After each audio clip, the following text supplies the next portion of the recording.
Alléluia. Dia amin'ny fifaliana lehibe indray ary lasana vamalalana no antsika amin'izao fotoana izao a. Elaela tsy tafahoantsika dia faly be indray ny tenako mahita anao eto androany anatin'izao fandarantsika vavaka fiambenana izay rahano amin'ny fandarana andramika izao a. Ny Aki Radio a, ny mpikambana anatin'ny vavaka fiambenana, ny groupe izay maharesy a, indrindra ianareo ihany koa izay mpijery miaraka aminay isan'andro eto a. Faly be izay mahita anareo a, ary dia manana fiadanana tompo amintsika tsirairay avy. Dia matoky sy mino fa tsy andalondalo fotsiny aminao indray ty fandarana ty fa hitondra hery a, hitondra fampaherezana ho antsika tsirairay avy. Ka dia samy hita iny tompo a, mahereza avokoa a, maharetatra amin'ny farany ihany koa. Raha androany anao vao tonga miaraka aminay dia teteny aminao hoe tsy kisendrasendra akory natogavanao eto fa tena misy raha ilan'ny tompo anao a, ka dia maharetatra amin'ny farany.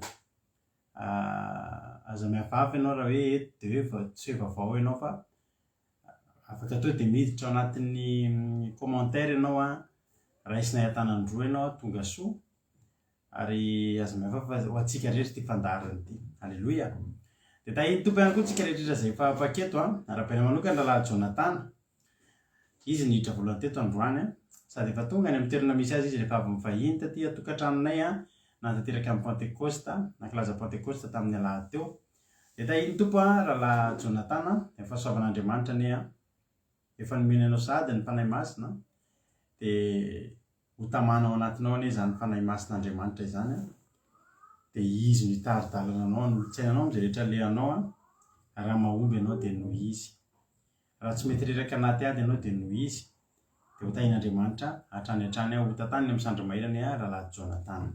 Tahiny tompo ihany koa ranavavy Erika, narakaraka azy tao, Tsojo Mikael, Bertsava, Jonathan, Andoandry, Marijo, Felana Rakoto, Bertsava, Eliana, voandroa vao niala taty atokantranonay, avy nanatan-karaza Pentecoste, Mamy Sirandry, Mami, Kodaniela, Rodine Marie, Kodaleoni, tahiny Jesosy daholo a, Sandola, Rosina, Marina Tiana.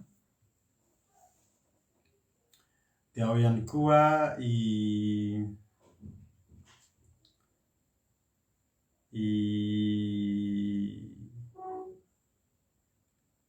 Lantonirina,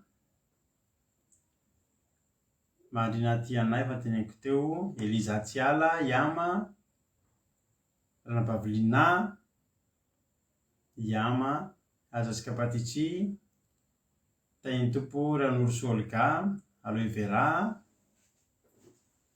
Ao ihany koa faly mihitsy tsika afankita indray a Ranabavy Lina, Noely Vanto, tahiny Jesosy, Ranabavy Sylvie, Gigi Carla, So Officialy, Mami, Zamina, Tina Rakoto Arzaka, Faly Raheritovo, Lavlitina, tonga soa isika rehetrarehetra. Mbola nidongy faravavy, mbola faly ny ankizy taty, mirava avy mianatra ankizy nahita ny aina mbola tato a, faly ery. Bieny ireo fanamasina, tahiny Jesosy, Kadaka, Lavlitina, Soameva, ka tsisy notification intsony e. Samy mijerijery tsika rehefa tonga ny amin'ny folo Lavli fa tsy misy notification efa ela tsika tsy nisy an'izany notification raisin'izany intsony fa dia miaina amin'ny tsatotsatoka sy ny urgence isitsika. Dia tahiny tompo samy mahery. Eny ary ravana malala. Miro azy rehetra aloha dia andalo tsika hivavaka. Andalo tsika hivavaka hametraka eo am-pilatan'Andriamanitra izao fotoana izao a. Ka androany a isy olona andray anjara voalohany. Tahiny tompo aloha maman'i Jenika. Dia izy ary izany andray anjara voalohany izany raha mahafantatrareo androany izy vao andray anjara efa mpiaraka amintsika eto isan'andro izy a. Androany izy vao andray anjara voalohany. Nareo amin'ny groupe aza miteny fa izy mba afaka mitsatoka an'izay hoe iza reny olona efa paketo hoe nefany a efa eto foana fa androany izy vao hanomboka andray anjara tahiny Jesosy ary tsika. Mama Valentina, Nambiny Tsomakirina, Marijo, Mama Jenika, raha vaviana maheno soa ve ozy izy, niena maheno soa izy Ranabavlina, tsy niena maheno soa.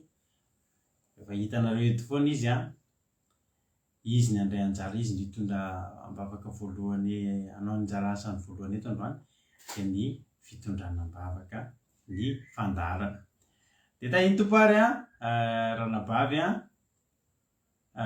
ranabavy Sylvie na fantatra amin'ny anarana hoe ny afantarantsika azy dia ranabavy io fafantarana Ambinitsoa Zizi Carla izy no ivavaka fanomboana androany ranabavy Sylvie andao ary mpandrosoantsika izy tahiny tompo ranabavy Sylvie anao ny fitenenana.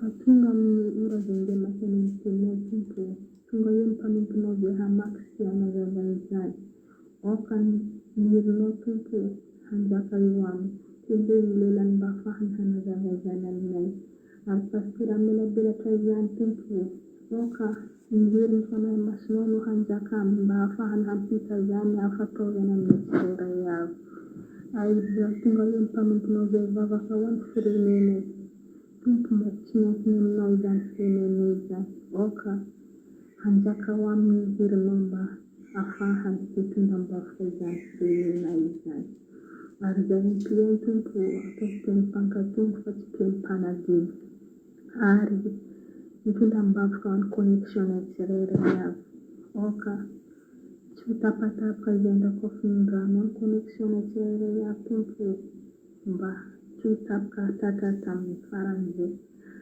fomba ataony an'izao ary izao vakoka ataony izao indany tumpu tsy ho mpanapaka izany raha kofiry mifanahy masino mba mitody soamantsara izany vakoka ataony izany koa mandatika ny tery mifanahy masino tumpu iretsafeta amin'izao ora izao miteny misaotra raha io Alleluia. Alleluia. Makasitraka indrindra any ranabavitsika Sylvitsika atao anatin'izay fandraisana anjara izay dia Andriamanitra manankaream-pahasoavana ny malifity anao dia mandraisa anjara foana satria ilayntsika ny fandraisana anjara ampitombo antsika ao amin'i Jesosy. Alleluia. dia mahereza dia mitombosotra mitombo fahasoavana dia ho avy tsy ho ela ny toriteny mino Alleluia. dia mahereza ranabavy Sylvie Jesosy mahery ranabavy mihaja tahiny Jesosy amboarantsika bienheureux fanamasina fanarabaiko teo Ernest Tricot tahiny Jesosy ihany koa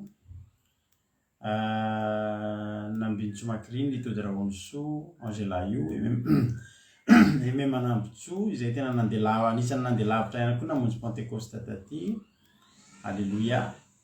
dia mankasitraka anareo rehetra tonga soa daholo isika tsirairay avy zay no ela fa andao aloha tsika milohan'ny idirantsika amin'ny tenin'Andriamanitra dia andao aloha tsika hieno famitinana indray satria dia navita famitinana ifitiry havana dia mba atolotra antsika indray ny famitinana aloha androany ho voninahitr'Andriamanitra. Alleluia.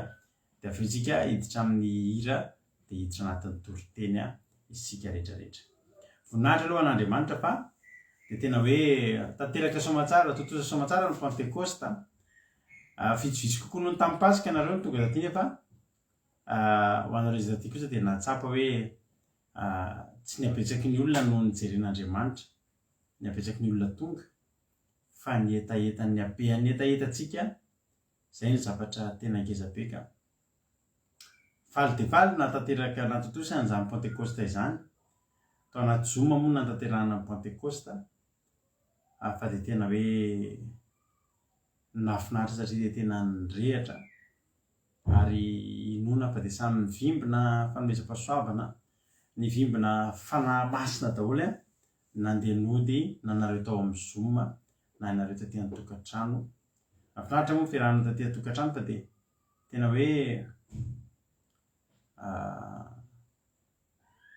nalahelo mihitsy ny saraka saika tsy tafasaraka ary ranabaviaina zao tokony nody niaraka tamin'ny rahalahy Todotry rahalahy Jonatana efa teny amin'ny gara vao niverina fa mbola te hiaraka amin'ny fitisy finoana tokony nody indray maly alao rapitso dia tena niraikitra mihitsy andeha hody ny hariva teo satria dia tena hoe mahafinaritra ny fiarahana ilarintsika mbola mba hisy indray ny ohatr'ireny dia mba ho avy indray tsika mianakavy samy hita in'Andriamanitra mahereza ary tanan'Andriamanitra ny hikasika antsika tsirairay avy na ny tonga na ny tsy tonga dia efa samy nomen'Andriamanitra ilay fanomezana lehibe dia ny fanahy masina zany.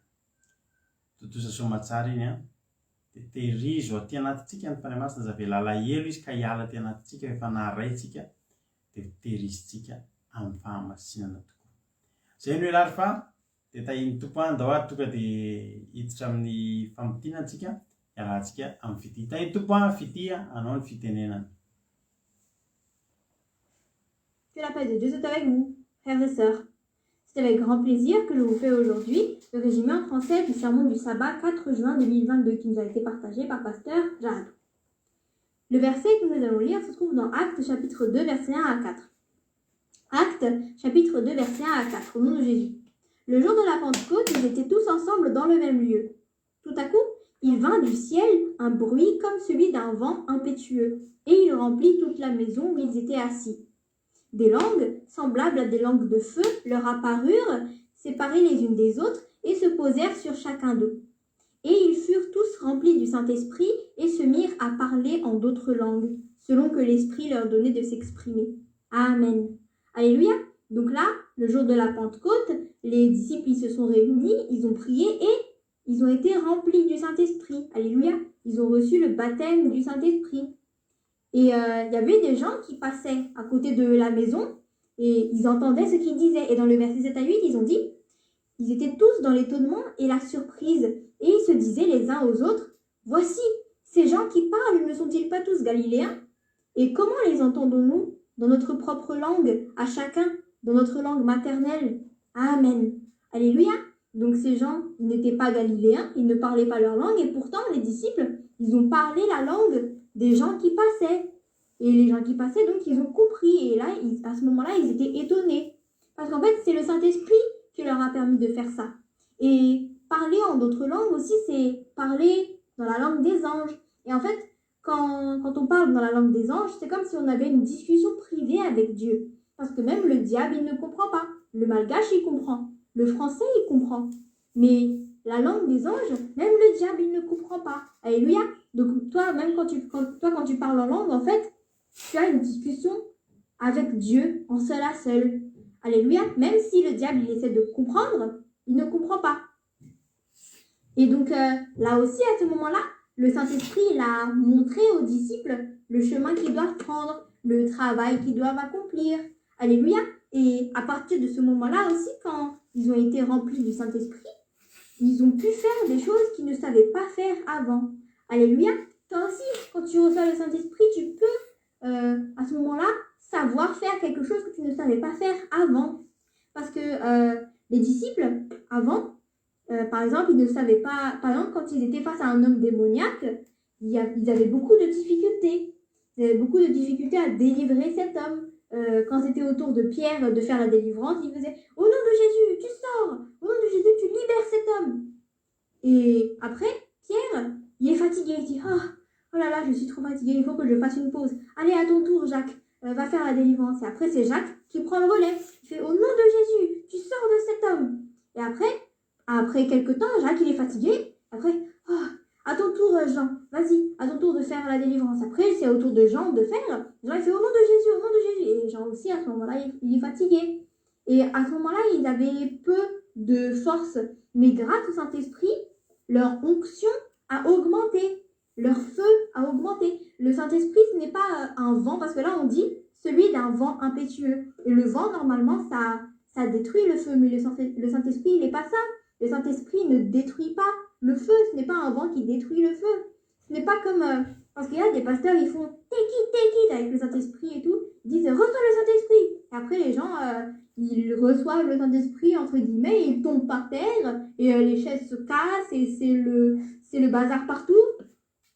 Mais en fait, le Saint-Esprit ne tue pas le feu.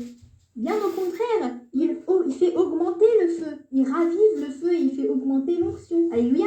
Et donc les disciples, ils ont réussi à libérer des hommes démoniaques à ce moment-là. Alléluia. Et aussi, avant la Pentecôte, quand ils faisaient des sermons, et les gens, ils n'aimaient pas écouter ça. Ils s'énervaient, et ils s'énervaient contre eux, et ils les insultaient. Mais après qu'ils ont reçu le Saint-Esprit, on va lire Actes chapitre 2, versets 36 à 38 au nom de Jésus.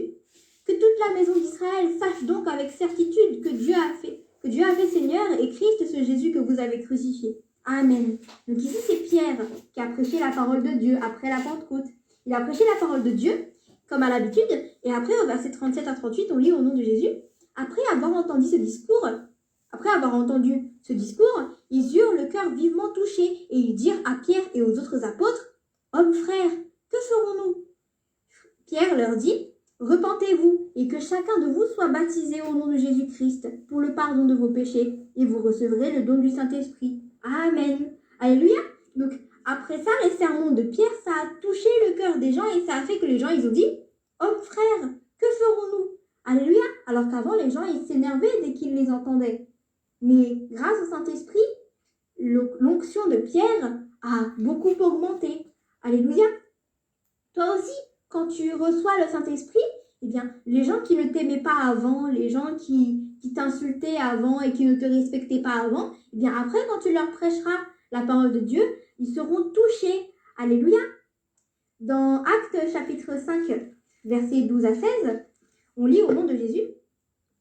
Voici les Écritures en italique. Succès croissant des apôtres, au nom de Jésus. Beaucoup de miracles et de prodiges se faisaient au milieu du peuple par les mains des apôtres. Ils se tenaient tous ensemble au portique de Salomon. Amen. On va s'arrêter là déjà. On dit, ils se tenaient tous ensemble au portique de Salomon. Donc il y avait de l'amour qui régnait entre les disciples de Dieu. Et ça, c'est encore grâce au Saint-Esprit. Alléluia. Un peu avant ça, dans Actes chapitre 4, verset 32, on dit aussi, la multitude de ceux qui avaient cru n'était qu'un cœur et qu'une âme. Nul ne disait que ses biens lui appartinssent en propre, mais tout était commun entre eux. Amen. Alléluia. Donc ici, on dit encore que ils n'étaient qu'un cœur et qu'une âme. Ils étaient ensemble et ils s'aimaient. Alléluia. Et ils étaient égaux aussi. Il n'y avait pas de riches ni de pauvres, mais ils étaient tous sur le même niveau. Alléluia. Et toi, quand tu vois quelqu'un qui a reçu un don de Dieu, qui sait faire des sermons, qui sait fortifier les gens, qui sait louer Dieu, ne sois pas jaloux ou jalouse. Parce que la jalousie, ça va faire que, au lieu que tu reçois aussi ce don de Dieu, eh bien le peu que tu possèdes, ça va s'enlever à la place à cause de ta jalousie. Mais ne sois pas jaloux, mais demande juste à Dieu à ce que tu reçoives aussi ce don. Alléluia, et Dieu te donnera. Et donc, on va lire Actes chapitre 4, Actes chapitre 5, versets 14 à 16, au nom de Jésus. Le nombre de ceux qui croyaient au Seigneur, hommes et femmes, s'augmentait de plus en plus, en sorte qu'on apportait les malades dans les rues et qu'on les plaçait sur des lits et des couettes, afin que, lorsque Pierre passerait, son ombre, au moins, couvrit quelqu'un d'eux. La multitude accourait aussi des villes voisines à Jérusalem, amenant des malades et des gens tourmentés par des esprits impurs, et tous étaient guéris. Amen. Alléluia. Donc ça, Pierre, il a reçu le Saint-Esprit, et donc grâce au Saint-Esprit, même son ombre, ça guérit les gens. Alléluia. Pas que Pierre, à partir de ce moment-là, il a juste profité de son ombre et il n'a plus rien fait. Non, c'est pas ça. Pierre, il travaillait beaucoup, et il y avait beaucoup de gens qui venaient le voir, et donc il priait pour eux, il leur imposait les mains, il faisait des sermons, il était très occupé. Et en fait, grâce au Saint-Esprit, même son ombre, ça guérit les gens. Alléluia. Et enfin, voici un petit témoignage pour vous encourager, pour vous fortifier, vous, serviteurs de Dieu. Il y avait un serviteur de Dieu, et il vivait à Madagascar, et il y avait eu un grand cyclone un jour. Et ce cyclone, il a emporté la moitié de sa maison. Vraiment, il ne restait presque plus rien. Il y avait juste la moitié de sa maison, et cette personne a même perdu sa voiture. en fait. Et donc cette personne, elle a appelé pasteur et sa femme, et ils l'ont encouragé, ils l'ont fortifié, ils lui ont prêché la parole de Dieu. Et un jour, cette personne a fait un rêve. Il a rêvé que pasteur et sa femme étaient venus chez lui, et après, ils ont mangé et tout, et ils ont mangé ensemble, et après, il y avait un homme qui a toqué à la porte. Et quand il lui a ouvert la porte, il a vu que cet homme, il avait le visage tellement lumineux qu'on ne pouvait pas le voir. Et cet homme qui toquait à la porte, il lui a donné quelque chose. Et donc après, le rêve s'est terminé. Et puis plus tard, cette personne a continué son travail. En fait, cette personne a travaillé dans une radio et donc il prêchait la parole de Dieu dans la radio. Et un jour, quelqu'un l'a appelé. Et d'habitude, c'est des gens qui ont des problèmes qui l'appellent, des gens qui ont des problèmes d'argent ou des problèmes de santé qui l'appellent. Mais là, cette personne, elle était riche. Et donc, le serviteur de Dieu a raconté à cette personne qu'il a appelé que oui, sa maison a été emportée, sa voiture aussi, l'a perdue. Et cette personne qui était riche, Dieu a touché son cœur. Alléluia. Et cette personne a décidé de prendre en charge toutes les réparations de la maison. Et il a aussi décidé de lui acheter une nouvelle voiture. Alléluia. Donc toi aussi, même quand tu traverses des moments difficiles, ne t'arrête pas, mais sers toujours Dieu. Fais toujours le travail que tu as l'habitude de faire pour lui. Alléluia. Et Dieu, il voit ça et Dieu, il te récompensera. Alléluia. Donc voilà pour le résumé en français du sermon du sabbat, 4 juin 2022. Que Dieu vous garde et que Dieu vous bénisse.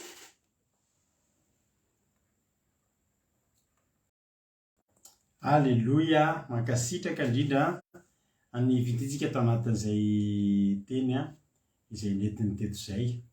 Dia Andriamanitra manankarena pasoavana anie amaly fitianao dia mitombozotra dia mitombo fahasoavana dia mahereza hatrany hatrany ivity. Dia izay mivavaka foana mba havitanao famitinana foana fa ilainay foana misy milana izany mihitsy eto mila ny tenin'Andriamanitra, mila micomprendre ny tenin'Andriamanitra hoe inona ary zavatra resahan'zareo eto amin'ny teny gasy dia misaotra fity dia mahereza dia mitombo fahasoavana mahereza hatrany hatrany. Alléluia. Dai tompo ho indi verselina preta erika teriran'ny benja ny anamaheny soa eme manana ambotsoe fanarabaiky teo razana Monika tonga soa etahiny tompo daholo isika tsirairay avy. Zay hoe rehefa andao aloha tsika naraka hira anankiray io manko manantsika any amin'ny toriteny hidirantsika amin'ny tenin'Andriamanitra dia andaontsika hanao hira anankiray dia anatin'ny tiriteny maka toerana dia maka baiboly dia andeha hian'ny tenin'Andriamanitra tsika avy hatrany aorianan'ity. Raha manana olana ianao misy tsy mety ny fiainanao misy zavatra mavesatra eo amin'ny fiainanao olona karazany roa resaka tamiko androany samy tena nanana olana ngeza be reo olona reo. Mahereza nareo mirahavavy fantatrareo nareo iza moa nareo reo fa zay hivavaka ho anareo hivavaka foana tsika tsy maintsy mandresy ny olana mandalo fa tsika tsy maintsy mandresy ary raha sendra ady sendra olana dia nitoro-hevitra omeko anao tsotra indrindra dia araky tety mihitsy hoe atsoy Jesosy andao ary mahereza isika sy ray avy dia aorianan'izy ity tsika tonga dia hiditra amin'ny tenin'Andriamanitra avy hatrany mahereza. Alléluia. Parce metanetana kely mety hampanomboana.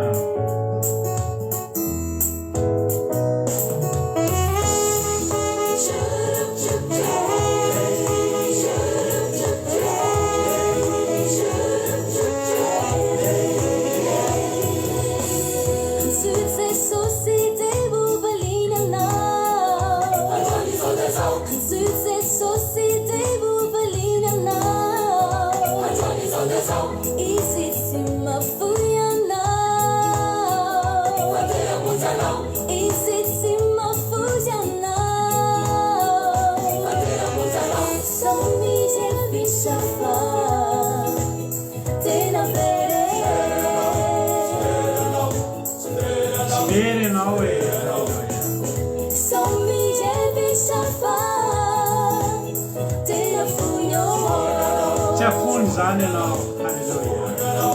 Tsy afony Jesosy zany ianao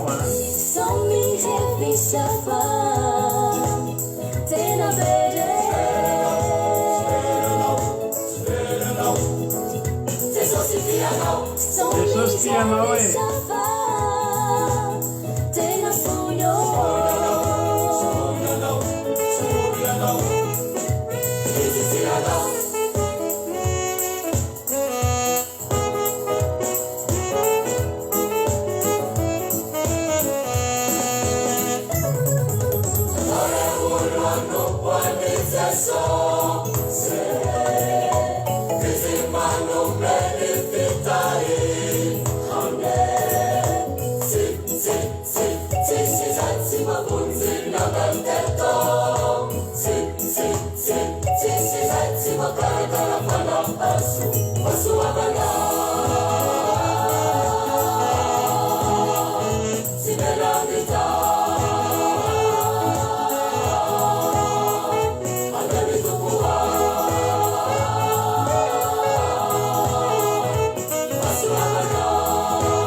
Tsisy voakarakara zany zay tonga amin'i Jesosy.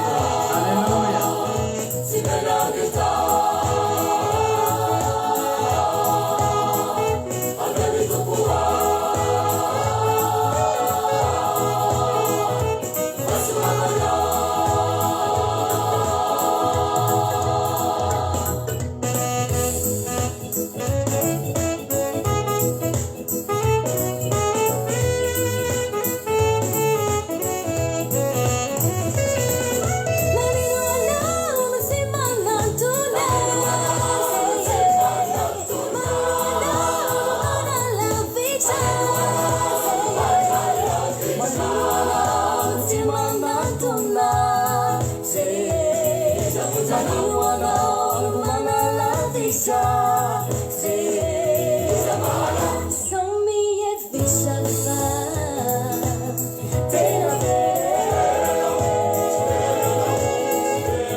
Alleluia. Mahafinaritra be zany izy zany a. Courage ianao e. Tsy fotoana fanarin'Andriamanitra anao zao. Alleluia. Ary tsy hanary anao mihitsy koa Andriamanitra fa maherezy ianao. Hoy ny ten'Andriamanitra hoy le hira hoe zay nandalo teo tsy nisy tsy nahazo a. Andramoka izao fa tsara Jehova. Alleluia. Andramoka izao fa tsara Jehova ary mandrak'izay ny famindrapony. Amen. Dia hotahiny tompony tsika tsirairay avy a. Hotahiny Jesosy any ianao a. Raha ianao zany isan'izany mandalo azy zany dia atsoy Jesosy. Atsoy Jesosy a. Fa izy a hamonjy anao. Ary tsy hamelanao irery izy. Alleluia. Dia courage dia mitraka. Fa zanak'Andriamanitra tsika. Alleluia. Tsy akaiky anao ny valim-bavaka. Eo amin'ny toerana izay andolianao eo misy ny valim-bavaka fa andohalik tsika. Rehefa avy eo mandolia dia mivavaha. Androany tsika fitondranam-bavaka sao dia adinonareo a. Sao dia venareo fa latsinainy androany efa talata androany. Omaly tsy isy fandarina satria ohatrana tsaro reraka kely a. Reraka ara-batana fa tsy reraka ara-panahy. Moko ny feo somary lasalasa kely tamin'ile niogaoga nandritry ny 2 andro tao amin'ny sabata sy ny lahady pentekostiny a. somary lasalasa kely no fe somary reradreraka kely dia tsy nisy moa. Za efa efa niteniteny taminareo ihany tamin'ny tsika no nafarana tamin'ny rakamisy hoe tsy hisy ny mpandarana. Ny zoma moa tsy nisy ihany koa satria dia nandray ny vahiny dia somary teo fitsenatsenana ny vahiny rehetra izay tonga taty dia nanenjikenzika be ka tsy tratra ihany koa. Fa dia tahiny ny tompo isika rehetrarehetra. Fangataham-bavaka androany dia efa misokatra messengerako radio aki radio ao amin'ny compte radio aki radio nareo manao mandeha fangataham-bavaka fa tsy ao amin'ny compte nyty page ity akory fa manjary tsy hita fa any amin'ny compte koa radio aki radio nareo mandeha fangataham-bavaka tsy any amin'ny fitia tsy any amin'ny mampionina fa ato amiko dia ato ny vaky mampionina eto amin'ny tapany faharoa. Manana finoana rehefa mangataham-bavaka ianao satria izay hitondram-bavaka anao hitondram-bavaka amin'ny finoana dia ireo no miona dia hoy Jesosy hoe ny finoanareo no nahavonjy anareo. Alleluia. Tay tompo Sharon Lisa Sharon tay Jesosy tonga soa ianao dia maritatra amin'ny farany izy nefa hitako teto ihany zany anarana zany taloha tany raha tsy diso eny ary andao arytsika avy hatrany diditra amin'ny tenin'Andriamanitra nanabavitsika sondola moa hitoantsika anatin'ny tenin'Andriamanitra androany dia fanomaniny tsara ho ny tenin'Andriamanitra fa dia menofinaritra isika rehetrarehetra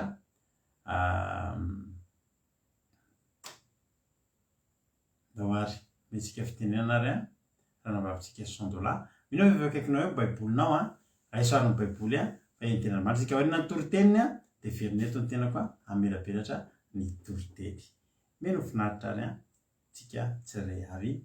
Halleluia. Amen. Raha misy nefa mbola tsy voarabako dia arabaika any aloha raha misy voaniditra. Dawary tay tompo ary nabavy sondola anao ny fitenenana.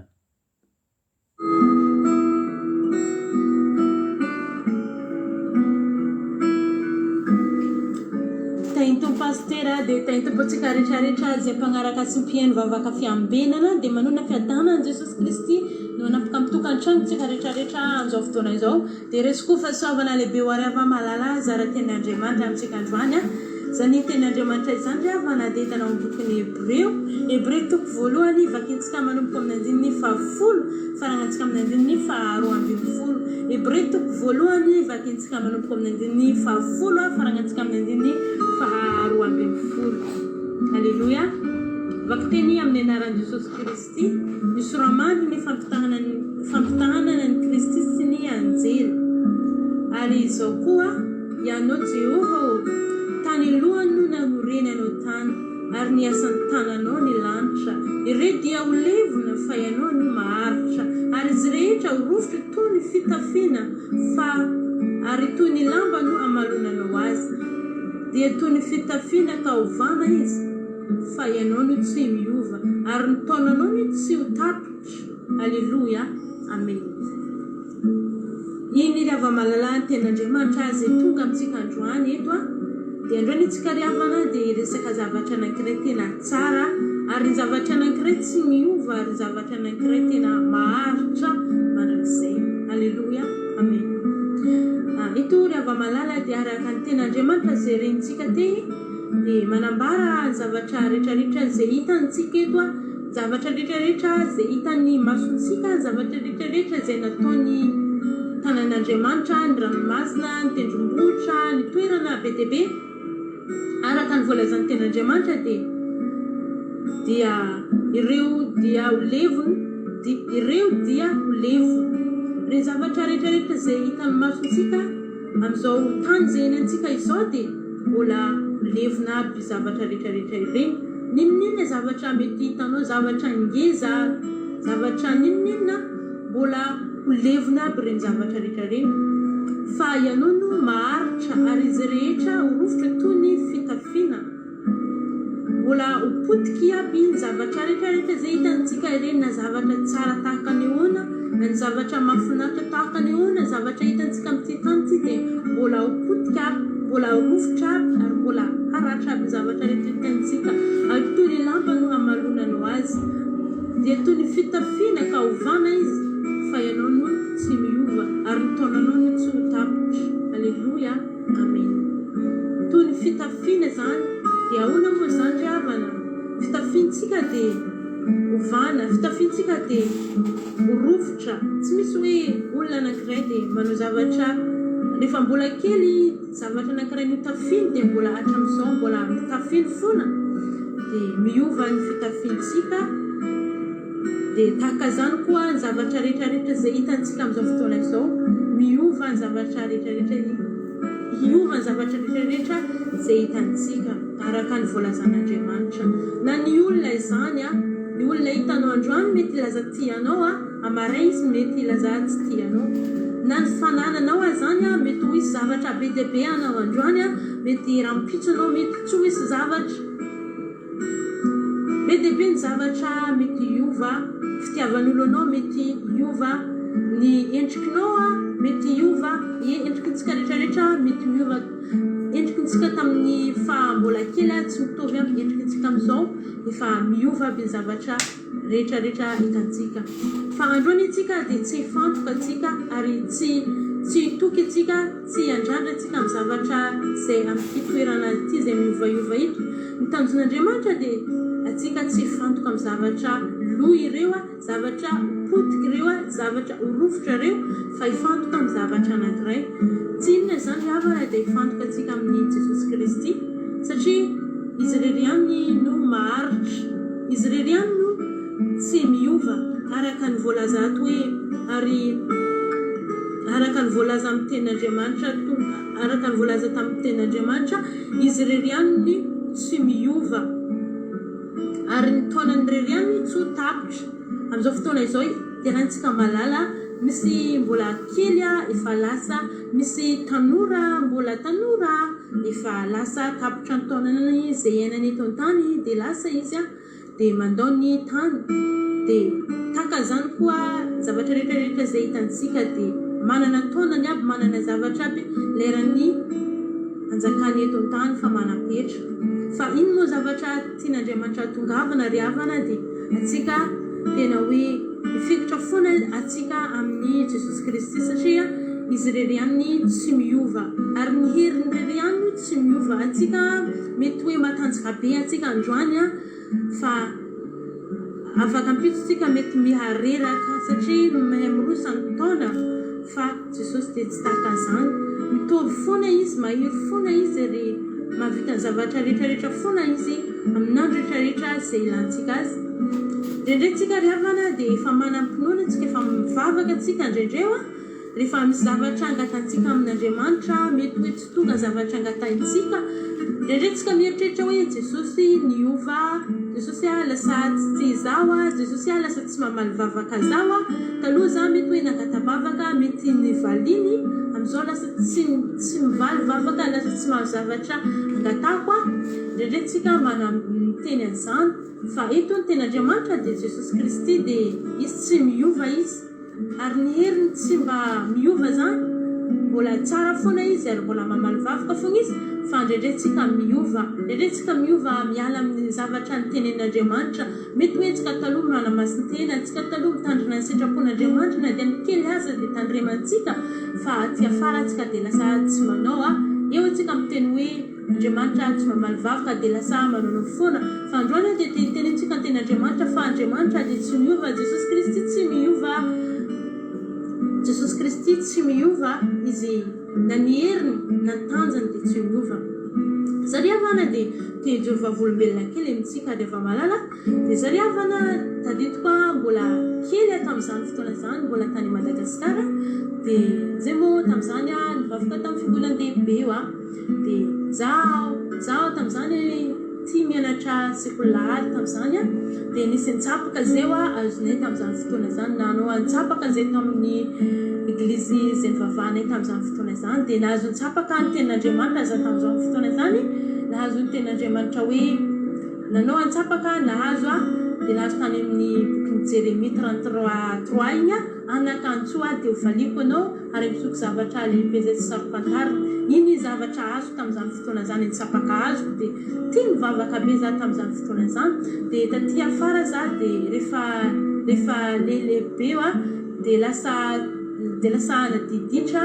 dia lasa tsy dia lasa variana amin'ny zavatra hafa dia lasa tsy variana tamin'ny fivavahana teo ary havana dia teo ary havana dia tanaty zavarina dia nisy olo nitaona zao ary za koa nanana programa hoe andeha Koety satria za efa varina sady efa kivy fa tsy nananten'Andriamanitra za tamin'izany fotoana zany dia nisy olo nitaona zao za tamin'izany fotoana zany dia efa nanana eritreritra hoe andeha aty Koety dia nisy olo nitaona zao dia niteny izy tamiko hoe anao raha manana eritreritra andeha any Koety izy do tsika afaka izy hiaraka amiko ianao dia misy olona anankiray tena mahay zavatra be afaka izy izany tsy fahotana afaka izy ary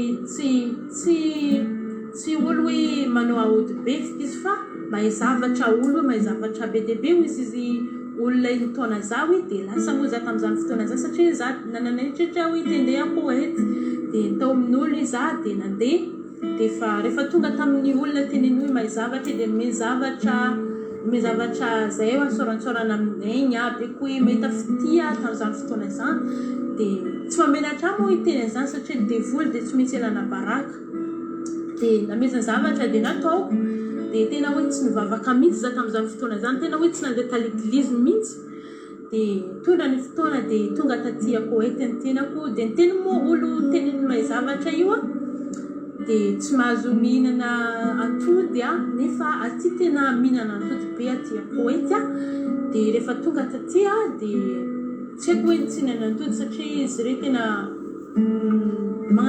tena mihinana atody dia nihinana moa zaho rehefa avy nihinana zavatra za dia tena hoe taloha zaho izy ireo tena mbola hitako hoe tsotsotra taty afara za avy nihinana atody tena lasa tezitra be izy ireo tamiko dia lasa tezitra be dia lasa tsy nomeny izy ireo telefona dia tsy nahazo resaka tamin'ny ray aman-dreniko tany Madagasikara dia teo dia tezitra foana izy ireo amiko dia amin'izy ireo asa mafy be dia niteny moa olo tany Madagasikara tenenin'ny olona hoe mahay zavatra dia niteny izy ianao rehefa misy olona ho izy teneno reto anarana ireto dia niteny anarana io tamin'izany fotoana izany anatin'ny olana dia tsisy nenenina zavatra niova teo ary havana dia tsy nitotra dia tadidiko ny ten'Andriamanitra izay azo tamin'izaho mbola kely antsapaka azoko hoe anaka antsoa dia hovaliko ianao ary misoko zavatra lehibe zay tsy sampantarina zay tsy fantatrao dia miverina foana anatin'ny saiko izany ten'Andriamanitra izany dia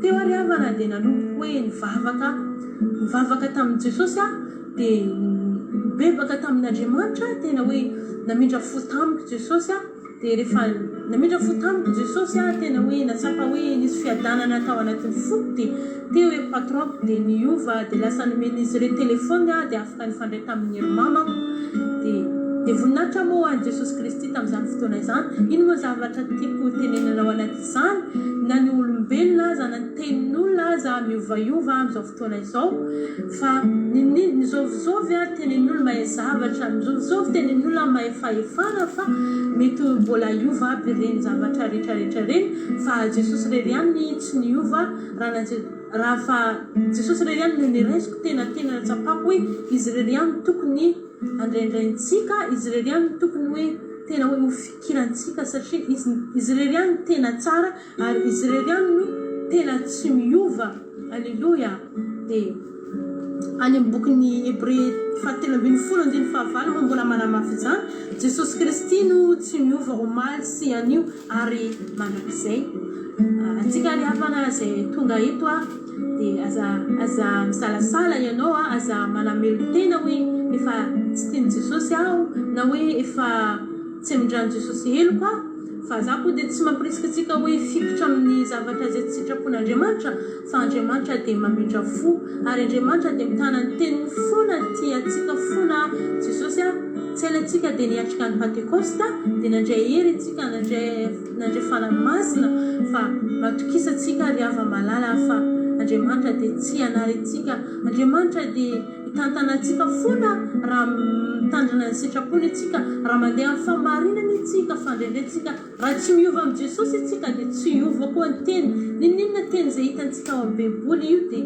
ho atao antsika io dia afaka holovaintsika ny teny rehetrarehetra fikasana rehetrarehetra izay nataon'Andriamanitra ao amin'ny teny baiboly io dia ho antsika io dia tsy miova io tsy hoe tamin'ny mpaminany taloha fa tsy ho amintsika fa ho antsika rehetrarehetra izany teny rehetrarehetra izay hitantsika ao amin'ny teny Andriamanitra izay hitantsika ao amin'ny baiboly io dia Zany ry havana ny ten'Andriamanitra izay hozareko amintsika androany a, Jesosy Kristy irery ihany no tsy miova, izy irery ihany no tena hoe mahavita ny fiainantsika, no tsika ry havana tena hiandrandra Jesosy foana, tsy tototiky nakavanana amin'izao andro farany izao, dia voninahitra ho an'Andriamanitra irery ihany, dia fiadanana ho antsika rehetrarehetra, dia misaotra mihetsika anareo rehetra izay naharitra ny haino. Alleluia, amen.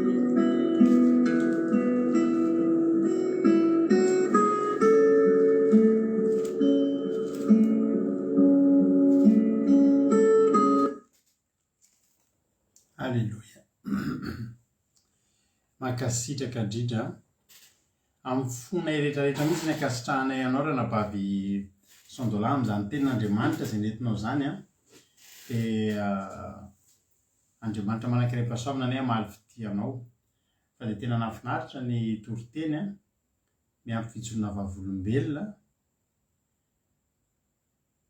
dia mankasitraka dia Jesosy ania amaly fitianao ary ampitombosotra ny natinao a, dia nandritrinao izy a ary ametrakanao foana ho solovavany, ametrakanao foana anao ny asany. Mankasitraka indrindra raha mba mamidy mitombosotra mitombo fahasoavana dia tahiny Jesosy. Misaotra anareo rehetra ihany koa, mankasitraka anareo mpandray anjara antsika ireo fa ny fankasitrahana ataonareo ireo a tena mahafinaritra azy ireo ary mampahafana ny fony, dia mampahazoto azy ireo mbola handray anjara foana. Dia mankasitraka anareo a fa anareo koa dia manampy azy ireo amin'ny manosika azy ireo fanaovany ny asan'Andriamanitra. Dia tahin'ny tompo ary tsika rehetrarehetra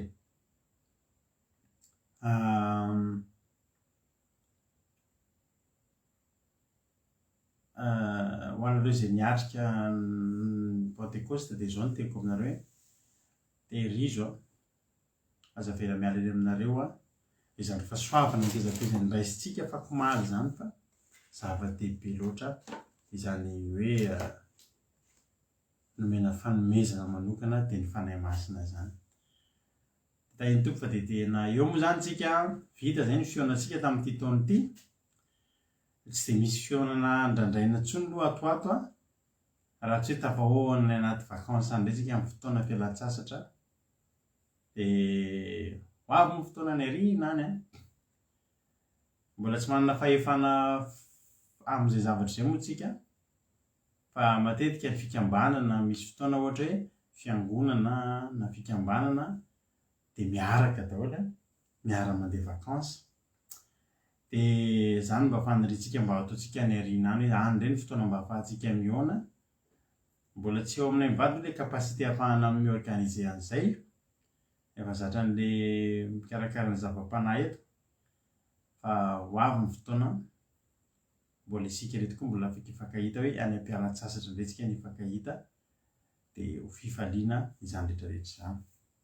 Fa dia izay ireo ny fionantsika zany a tamin'ny Pasika dia tamin'ny Pentecoste, dia hita indray hoe ahoana indray ny fomba ahafahantsika mamorona fionana aoriana izay, fa satria tonga amin'ny tena zany masy dia izao tena hoe mahafinaritra loatra foana ilay fionana rehefa sendra tafahoantsika, dia mampite hoe mbola sinona tsy indraindray foana eny amin'ny fionana indray sady mampafana antsika. Mety misy olona zao ohatra hoe mangatsiatsika irery ihany izy a, dia rehefa mihaona hoe dia tahaka ny vainafo anaty fatapera ihany a, miara mirehatra eo a, famindra fanany eo a, famindra firehetana eo, dia ho tahin'ny tompo ary tsika rehetra fa dia jerentsika pelantsika amin'ny Jesosy moa zany rehetrarehetra zany. Alleluia. Hebreo a toko voalohany 9:12 no nivakindrana bavintsika, fa izaho kosa dia amaky ny 9:4-4 ho vakiko daholo anaran'i Jesosy. Ary zao koa ianao Jehovah tany aloha tany nanarenanao, tany aloha no nandrenanao ny tany ary asan'ny tananao ny lanitra, re dia ho levona fa ianao no maharitra. Izy rehetra dia ho rovitra toy ny fitafiana, ary toy ny lamba no amalonanao azy dia toy ny fitafiana ka hovany izy, fa ianao no tsy miova ary ny taonanao tsy ho tapitra. 9:13. Fa anjery izy any mba nilazany hoe petraka eo an-tanan-pikavanana ambara-panaoko ny fahavalon'ny fitoeran-tongotro. 9:14. Tsy fanahy manompo fa izy rehetra ny raha nanao fanompoana ho an'izay andova famonjena. Alleluia. amen. Eto rehefa niresaka raha nabavitsika dia niresaka ny amin'ny tsy fiovan'Andriamanitra izy. Ary Andriamanitra dia tena tsy miova tokoa ry havana. Misy fotoana ny anaran'Andriamanitra ny antsoina azy no miova. Misy fotoana koa ny fahitantsika azy, ny fahitantsika an'Andriamanitra no miova ny fomba fijerintsika azy. Fa ny tena marina dia Andriamanitra tsy miova teo hatramin'izay ka ho mandrakizay. Ny ten'Andriamanitra ny amin'ny Hébreux 13:20 vakiany ranabavitsika teny ranabavitsika teo hoe Jesosy Kristy no tsy miova ho maly sy anio ary mandrakizay. Fa mitovy foana izy, mitovy foana koa ny fiasany, mitovy foana ny dingana lalovana miaraka aminy. Alleluia. Ny zavatra rehetra nataony ny tanany dia ho levina avokoa, ho potika avokoa.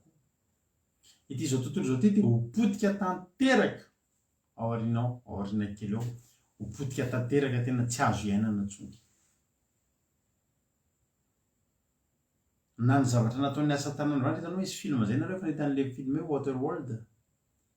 Tena izany hoe mbola tsy tena izy hatrafara fa ny tantaran'izy iny zany dia hoe potika ity tany ity dia tsisy rano intsony. Dia mahita rano ohatra mahita volamena dia edivana ny rano. Ohatr'izay ilay tantara. Izany hoe ho avalin'Andriamanitra tahaka ny lamba. Ao fotoana tsisy rano intsony. Ao fotoana tena potika tsisy zava-mahafinaritra intsony eto amin'ity tany ity. Ao fotoana tsy ahavokatra io tany hoanina io.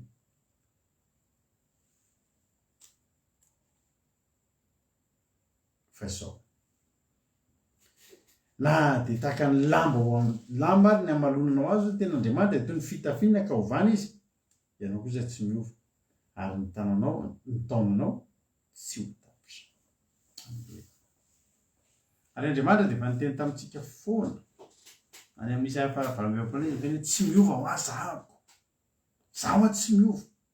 Any amin'ny Isaia 5:20 dia haintsika tsy enjera dia nifefatra. Na dia mandrapantitra aza dia tsy miova ary na mandrapahafotsy ny vonareo dia izaho ihany mbola hitondra hitrotro sy hisahirana ho anareo. Alleluia.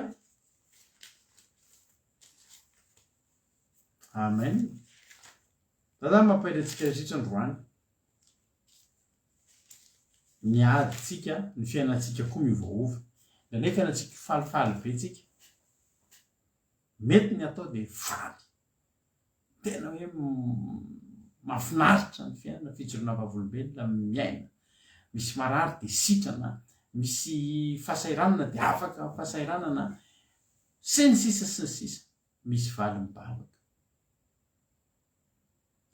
Misy fotoana resika mandalo ady. Dia hoy ilay anabavy anankiray izay hoe simba ny tomobiliny tamin'izay fotoana izay. Dia rehefa simba ilay tomobiliny izany teny hoe mombavy Andriamanitra sa tsy momba atsony. Anjarantsika no mamaly an'izay. Movy Andriamanitra niova. Raha ny tena Andriamanitra hoe iny ombanao hoy Jesosy hoe ombanao anie ahy mandra-pahatonga ny fahataperana izao tontolo izao, ambara-pahatonga ny fahataperana izao tontolo izao dia ombanao ahy. Jesosy ny teny an'izay. Dia aninona indray ary Jesosy ny lasa tsy omba antsika intsony. Misy fanontaniana isika ihany no mahavaly azy. Iza no miova? Andriamanitra ve? Sa itsika? Misy fotoana Andriamanitra miteny ny indro ny elokareo ny hevitra mampisaraka aminareo. Andriamanitra tsy te saraka raha tsy misy ilay zavatra natonga an'ilay hevitra. Hoe mihitsy ihany nananatra olona hoe isika rehefa ataon'Andriamanitra miadana sy milamina ny fiainantsika dia izao ny atao. Andao tazomina. Ny be dia be ny olona atao baiboly tsy nahitazona ny toerana misy fahasoavana eo amin'Andriamanitra io. Ohatry ny satry ny olona foana hiova. Ianao ny Jehovahandriamanitra, ianao ny tianay. Tampotampoka eo manompo sampy indray. vavaka kely dia manompo sampy dia vavaka kely dia manota dia vavaka kely dia matitra miovaova sika sika no niova fa Andriamanitra tsy miova ary Andriamanitra tsy mihetsika fa eo amin'ny fitoerany tsy azo ozondosona zatra tantarainy ranabavisika teo hoe nakany nisy nitondra nandeha nanompo sampy izy dia mampimekena ary hoe andao fa inge tsy manao ody be kely izy zany hoe manao ody kely zany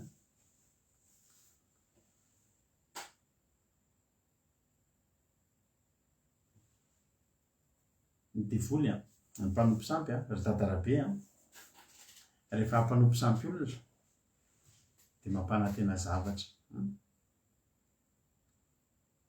ataovy ny sorona fa ataoko manan-karembe ianao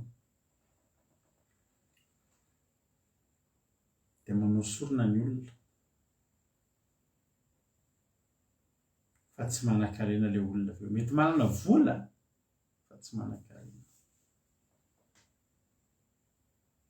mety manana zavatra rehetra fa tsy manam-piadanana mety mipetraka eo ambonina zavatra mafonja sy tena hoe azo lery ihany fa tsy manana fifaliana tsy manana fiadanana tsy manana fahasambarana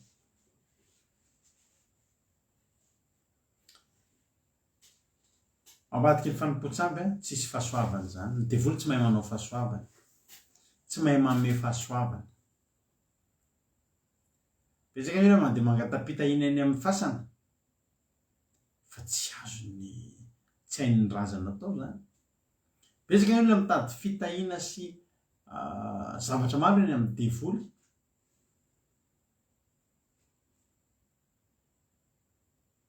misy ary mangatabady eny amin'ny devoly ny condition atao mibetsaka aza mihinana atody aoanle tsy mihinana atody teo maseny tsy mihinana atody ny olona za miteny anao aza hohanina fotsiny ny biby maloto ny tenenin'Andriamanitra rehetrarehetra aza hohanina teny akoatr'izay hohanina misy amintsika tsy ohatra hoe tena za misy diabeta tsy mahazo mihinana viande rouge aho fa raha viande rouge biby madio hohanina fa tsy mahafaty anao io efa fantatr'Andriamanitra kely avana ny zavatra tsy tokony tarantsika rehefa mihinana maninona moa ny crustacé ny hohanina matetika miaraka amin'ny voasary makirana satria mavesatra satria mampankididy misy olona zao vao mihinana crevette izy dia mankididy misy tandimerina raha tsy mihinana citron izy alohan'izay fa maninona moa efa fantatr'Andriamanitra daholo ny zavatra tsy tokony hohanina fa ny tokony hohanina efa nyteneniny antsika hoe hohanina nen'ilay devoly indray ny ataony zavatra tokony hohanina atody be zao tsara ny atody fa teneniny aza hohaniny dia nitondra inona teo amin'ny ranavavy tsy fihinanana atody mitondra fahasoavana ve tsy hain'ny devoly manome fahasoavana zany tsy hainy zany tsisy fatany momba an'izay fahasoavana vome patron tezitra vome le solona ny telefona le finanan'ilay le tsy fihinanana le atody any mba fankatoavana kely tany an-dadarabe zany mitondra inona mitondra fahampitehana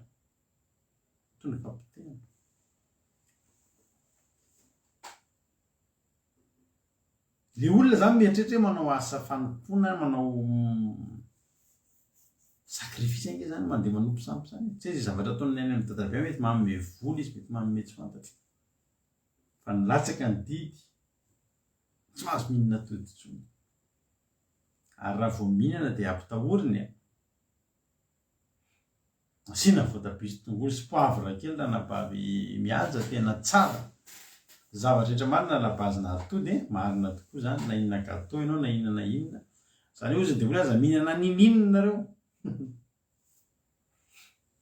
dia mitondra inona rehefa izy izy raha ohatra hoe mitondra fahasoavana tsy hainy ianao raha tenenin'Andriamanitra aza mihinana biby maloto mitondra fahasoavana keo mba mitondra fitahian'Andriamanitra kely ny fankatoavana ny didin'Andriamanitra fa inona zao ny dadarabe aza mihinana atody tsony vomena n'inona tezitra ny patron le sorona ny telefona vomena nampitomboina ny asa tsy zany natenainy tamin'izy vao nandehananao an'izany fa ny zavatra natenainy zavatra tsara fa za dia tena hoe tsy hain'ny devoly manao zavatra tsara Andriamanitra mahay manao zavatra tsara.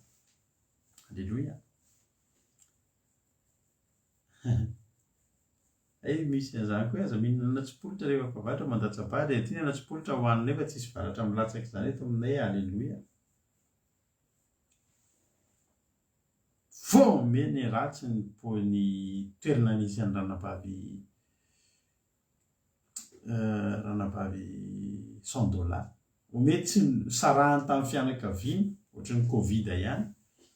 Sarahany fianakaviany hatramin'izao misy olona tena zarevana za manana ty fahazarantena rehetra efa meo namako fahazarako efa hatramin'ny hely zany ary fiainako efa hatramin'izay za tia manao akolady, za tia mifamipihana amin'ny olona tiako, tsy midika ninina akory zany fa midika fitiavana avy aty anatin'ny foko. Iza taminareo no natamiko tsy mbola nataoko bakely mitakolaka roa. Iza ho any eo natamiko ka tsy mbola nifihingo ka nataoko bakely. Iny ny fanehoako ny fitiavako anareo. Alleluia. Vady aman-janako dia toditra bakely ny dady reo isan'andro le mifamihana. Iny tena efa zavatra efa ety amiko hatramin'izay iny anehoako fitiavana anareo. Inona nataon'ny devoly? Iny ny esoriny volo. Devoly tsy mahay manome fitiavana zany. Tsy azo atao ray metatra dia fandona kely rehefa fampiarabana mpanao impiry menatra kely tamin'ireny nisy Covid nefa zatra rehefa nena amin'ny namana na anona dia andeha hanoroka. Rano ny olona ohatr'izao amin'ilay Covid. Eo asiny zasiny tsy fatorana Covid tratratra farany eo. Anata ny olona efa lansy ray metatra. Inona zany nataon'le ody? Voamena nasaraka tamin'ny fianakaviany, voamety tsy tsisy telefonina nifandraisana intsony.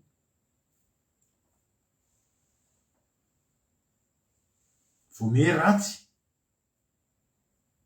Vomenomena asa mafy. Vokatry inona? Fanimpotsampy. Ary eo ambadiky ny fanimpotsampy riavana.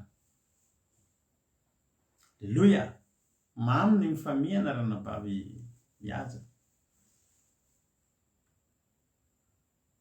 Alleluia. Zavatra ratsy daholo ny ambadika. Nefa ao amin'Andriamanitra voamety tsara. Voamety tsara ny fiainao, voamety tsara, mety tsara. Eo itsika lehibe reto hoe. Ary raha misy zavatra ataon'Andriamanitra aminao, ataonao ho an'Andriamanitra, dia miandry ny lasady ianao zavatra tsara valiny. Alleluia. Miditra ao amin'ny olona Andriamanitra dia tsy miova ny filaza ny zavatra fataon'Andriamanitra, tsy miova. Tonga ao aminy ianao tsy hoe dia valiko dia tonga dia valiana ianao dia manomboka raisina tanana ny fiainanao dia manomboka karakaraina ianao. Alleluia. Vao tonga eo ianao olona tsy dia makaiza fa ataony lasa makaiza.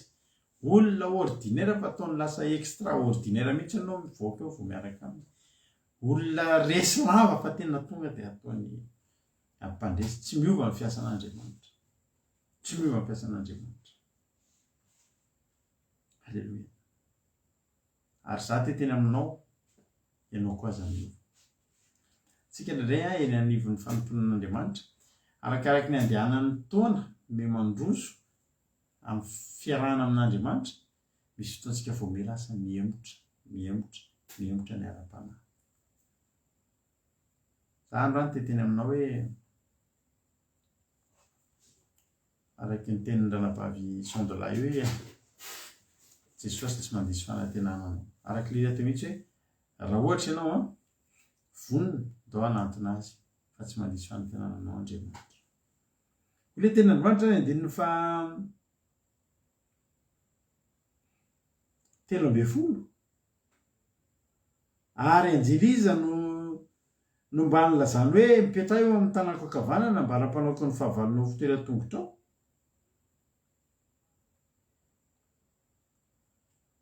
Tsy anjely ny ilazany an'izany fa isika. Alleluia.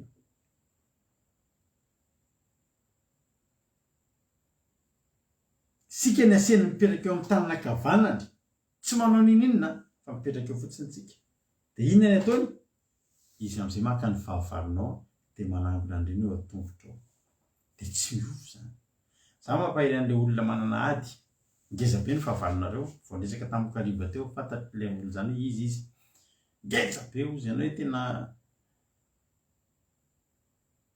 tena le olona zany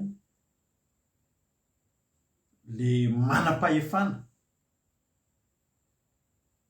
tena tenenareo momba n'le olona fahavalonareo zato isan'nzato tsy manino zany na mbola roanjato isan'nzato ary fa tadidio fa Andriamanitra efa niteny tamintsika fa mipetraha fotsiny eo tanany ankavanana mandra-panaony ny fahavalontsika eo fitoeran-tongony tsy miova Andriamanitra tsy miova izy tany amin'ny teny an'izany tamin'ny Hebreo mandraky tiany androany aza matahotra ianareo le resaka tamiko vo eo io hoe tena mafy be ny adversera teo alohan'ny zanak'Israely tsisy malemy na ray ary na dia nieritrretina ny malemy ary zany tanàna ny ay zany tanàna kely fa resina zanak'Israely ino moa zany tiana tenenina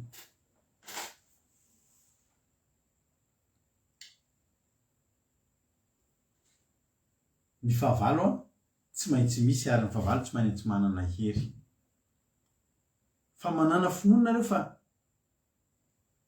raha zato isan'nzato ny fomba n'olona ny fahavalonao ny anao ary isan'nzato ny fomba n'Andriamanitra anao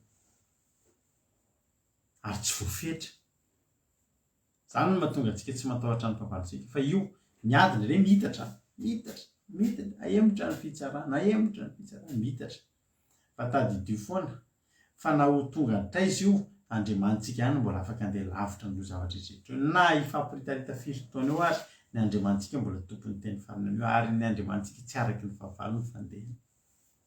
Alleluia.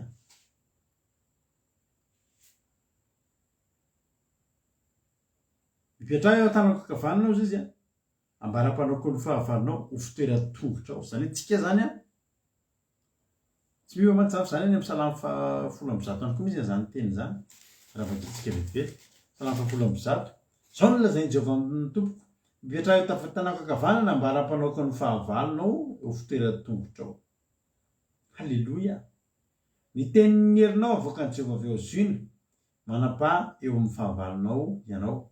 Ny olonao dia mazoto manolo tena amin'ny andro anafianao amin'ny fiangona masina tahaka ny andro ateraky ny maraina ho anao ny zatovinao. Efa nianina Jehovah ka tsy hanenina zany mpisorona mandrakizay araka ny fanaony Melkizedeka. Reo izy tenin'Andriamanitra ho le tenin'Andriamanitra hoe petaha fotsiny ianao tananako ankavanana mandra-panaoko ny fahavalonao eo an-tongotra tsy miova zany Andriamanitra tsy miova amin'izany. Sika ny lasa manadino efa tantarainy ianareo izay mivady nisy fotoana tanaty ady tena hoe niakatra fitsarana tsy nanana avoka na ray ary tsisy volana avoka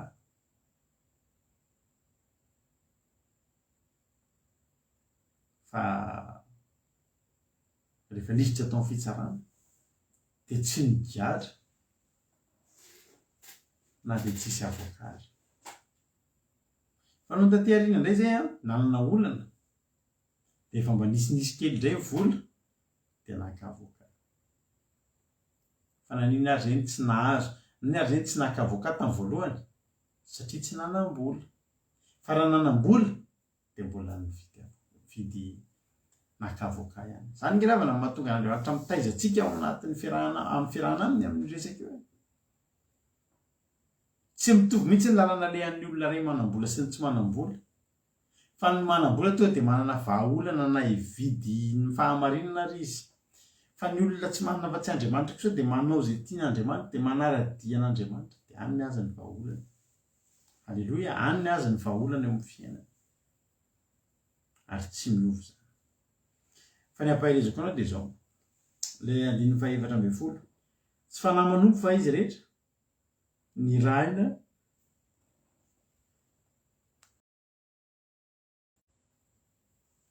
Alleloia. Ole ten'Andriamanitra tsy fanahy manompo fa izy rehetra ny raha nanao fanompoana ho azy rehetra andova ny famonjena. Iza moa le izy rehetra? Le izy rehetra dia tsy izy akory fa ny anjely. Alleloia.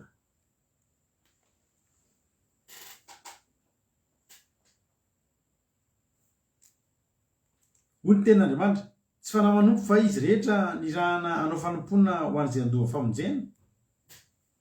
Misy anjely zany ny rahan'Andriamanitra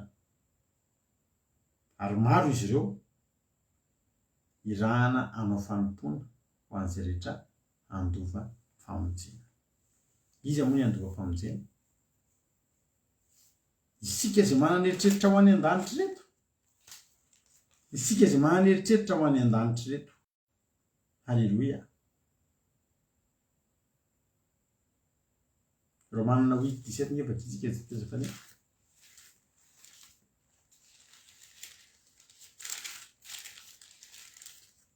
Avakitsika ny Romanina 8:17 marina ny tenin'ny Erika. Vola fa olona rehetra ary misy vitany vola. Tsy haiko sao dia manaiky misy vitany vola satria misy zavatra tena tsy vita raha tsy vola. Fa misy fetrany vitany vola. Dia vakitsika ny Romanina 9:12 ka hatramin'ny 17. Hoy tena Andriamanitra fa izay tarihan'ny fanahin'Andriamanitra no zanak'Andriamanitra. Fa tsy mandray fanahim-panandevozana ho amin'ny tahotra indray ianareo fa nandray ny fanahin'ny zanaka natsanga izay atsotsika hoe Aba ray eo. Ny fanahy dia miara-milaza amin'ny fanahintsika fa zanak'Andriamanitra isika. Halleloia. Ary ny zanaka dia tena mpandova, eny, sady mpandova an'Andriamanitra no mpirelova amin'ny Kristy koa. Raha miara-miahatra aminy isika dia hiara-manambonina ahitra aminy. Halleloia. Mila miaty tsika. Fa fiasan'Andriamanitra tsy miova ho any. Ary Andriamanitra tena vonona ny hanosika atsika. Fa zao. Tsy moramora zany tonga mpandova zany. Tsy maintsy mafemifepetra zany atonga an'izany mpandova zany. Revako malalaka. Androany za teteny aminao hoe Andriamanitra dia lehibe ary Andriamanitra dia tsy miova. Raha ianao ny anisan'ny olona miandrandra famonjena hoe za tena vonona no velona mandrakizay. Za tena nompo an'Andriamanitra hatramin'ny farany. Halleloia. Dia teteny aminao fa isy anjely maro irahan'Andriamanitra hanao fanompoana ho an'izay andova famonjena. Iza ny andova famonjena? Sika. Halleloia. Sika no hiezaka zany hoe hiezaka andova zany famonjena zany. Ravana. Andriamanitra tsy miova. Raha vitanao raha mitoetra ho andova famonjena ianao dia za teteny aminao Andriamanitra efa elany tsy niova. Andriamanitra efa elany tsy niova.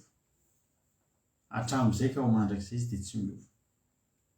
Zany hoe ny Andriamanitra hatongavantsika zany eo foana. Anjarantsika no tsy miova ihany koa.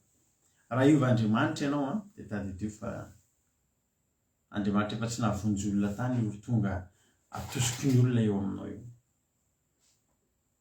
Misy karazan'Andriamanitra bonne occasion ngerana tsy miasa tsy mahavita n'inona. Fa za teteny aminao ny Andriamanitra maniraka anao eto. Halleloia. Dia Andriamanitra velona ary Andriamanitra tena mitsinjo. Halleloia. Ho tahin'ny tompany tsika rehetra. Na dia ten'Andriamanitra ty ara ry havana. Tsy mba ho levona ihany koa izy ty. Ary tsy miova ihany koa izy ty. Betsaka ny olona asa manomboka manovanova ny ten'Andriamanitra. Zay ny fahalalan'ny olombelona zay. Fahalalan'ny olombelona zay. Fa Andriamanitra tsy miezaka miova eo amin'ny fiainantsika. Mbola tiany foana ianao, mbola arovany foana ianao, mbola valiany vavaka foana ianao. Halleloia. Fa ianao aza miezaka miova. Tsika any manorina an'ilay rindrina nasaraka antsika amin'Andriamanitra amin'ny alalan'inona? Amin'ny alalan'ny fanotantsika. Za teteny aminao androany ialao zany. Za teteny aminao androany tena ialao zany. Azotsika nompan'Andriamanitra. Azotsika tena arotsika zan'Andriamanitra tsy miova zany. Taddio fa isy zavatra ho levina eto amin'ity tany ty. Ataotsika izay ahatonga antsika tsy toetra eto amin'ity tsy fikitra eto amin'ity tany ity intsony ry havana. Halleloia, efa akaiky Jesosy. Ary tsy miova koa izy fizy rehefa hoe ho avy dia tena ho avy. Andriamanitra eo miteny hoe ho ravahitra tany ty tena ho ravahany. Fa tsika manao ahoana? Tsika manao ahoana? Ho tain'ny tompony antsika tsirairay avy. Aza miova. Miorenana tsara ho ny tenin'Andriamanitra. Halleloia. Aza miova. Fa izy efa ilany tsy miova. Fa isika miova. Tsy mitovy mihitsy ny fiainantsika fa raha tsy manam-bolitsika mitady an'Andriamanitra be, manam-bolitsika dia tsy hita. Na salamitsika tsy hita moa maratsika dia tsy maintsy ho aiza moa fa amin'Andriamanitra. Halleloia. Za raha teteny aminao, mampalahelo mahita ray aman-dreny hoe vao nanomboka dolatsento ny zanany dia lasa nandeha maditra tsy mijanona ao trano. Fa rehefa tonga ao trano izy dia aterin'ny olona satria mamy. Mamy izy, mamy tapina dia aterin'ny olona ao trano dia eo ny ray aman-dreny vao makatsiro ny kely amin'ny fananany zany. Tsika tsotr'izany. Ny Andriamanitsika dia Andriamanitra manan-kefasaona, ary Andriamanitra manana toe-po mihoatra lavitra noho ny olona farak'izay tsara fanandriana teto tany teto. Ho tain'ny tompony antsika rehetrarehetra. Mahery ianao fa ny ady lalovanao mety miovaova ny endriny. Fa Andriamanitra tsy miova manio, marsy anio ary mandrakizay dia tehirizo izay voaranareo. Andriamanitra tsy miova ny Andriamanitsika. Ary Andriamanitra tena tiantsika. Mandalo ady ianao, ekeko. Misy ady lalovana. Mandalo olana ianao, eny fantatro zany, izay ny atao hoe fiainana. Fa aza dinonao no mitraka ao ambony ao. Fa misy Andriamanitra mbola vonona foana. Halleloia. Misy Andriamanitra tena vonona foana. Mbola hitohy ombanao. Tsy ova eo amin'ny fiainanao. Dia aza miova ianao. Aza miova satria efa andro farany zao. Mampatahotra mihitsy mahita olona amin'izao andro farany zao, ohatra hoe vavaka be izy dia amin'izao andro farany zao mihitsy ilay izy manao kidaladala. Mangorofitsika mahita an'izany hoe sao sanatria very maina ny fotoana nanombotsika an'Andriamanitra ry havana. Fa isika no miova, Andriamanitra tsy miova mandrakizay. Dia samy hita iny tompatsika rehetra miova, fa ianao izay hafatra izay aza manaiky hiova, aza manaiky hiova, fa Andriamanitra tsy miova hatramin'izay ary mandrakizay. Ho tain'ny tompony antsika tsirairay avy. Levina ity tany ity. Andriamanitra tsy ho levina. Ary raha isika ilay olona mitady famonjena dia isika hoentiny miaraka aminy. Dia tsy ho potika eto isika. Zany mbola tsy hiovan'Andriamanitra teo zany. Tsy niova ny hevitr'Andriamanitra. Fa izay tia izy dia mba tiako ihany koa. Halleloia. Dia ho tain'ny tompony antsika rehetra. Mahereza, matanjaha, Andriamanitra tsy manary anao zany. Mahereza isika tsirairay avy. Hiditra fitorana vava antsika ao nazy izay mahereza isika tsirairay avy.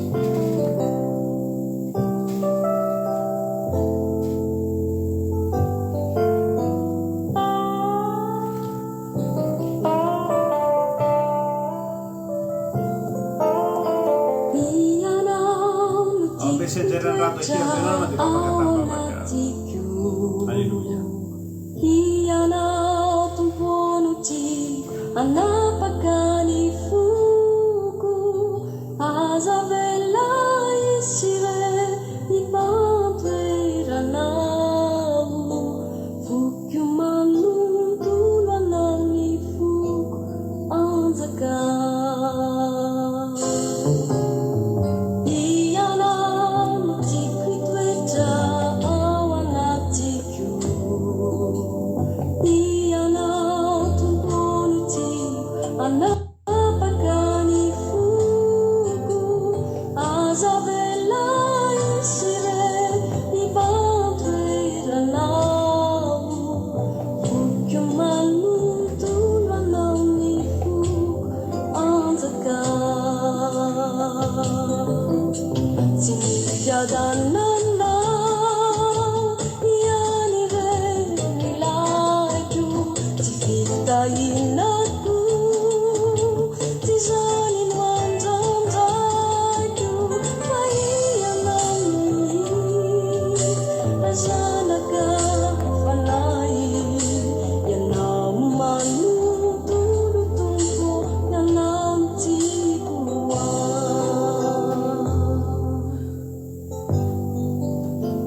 Halleluja.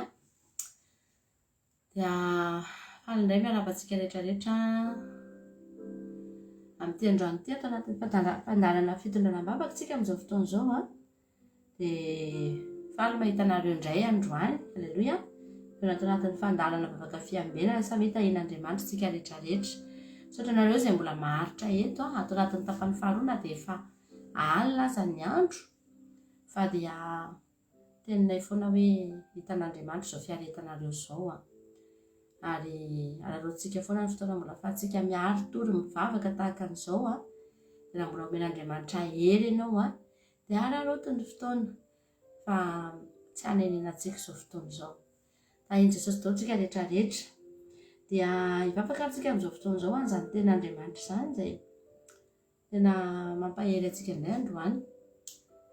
Dia mba miezaka tsika tsy miova. Halleluja.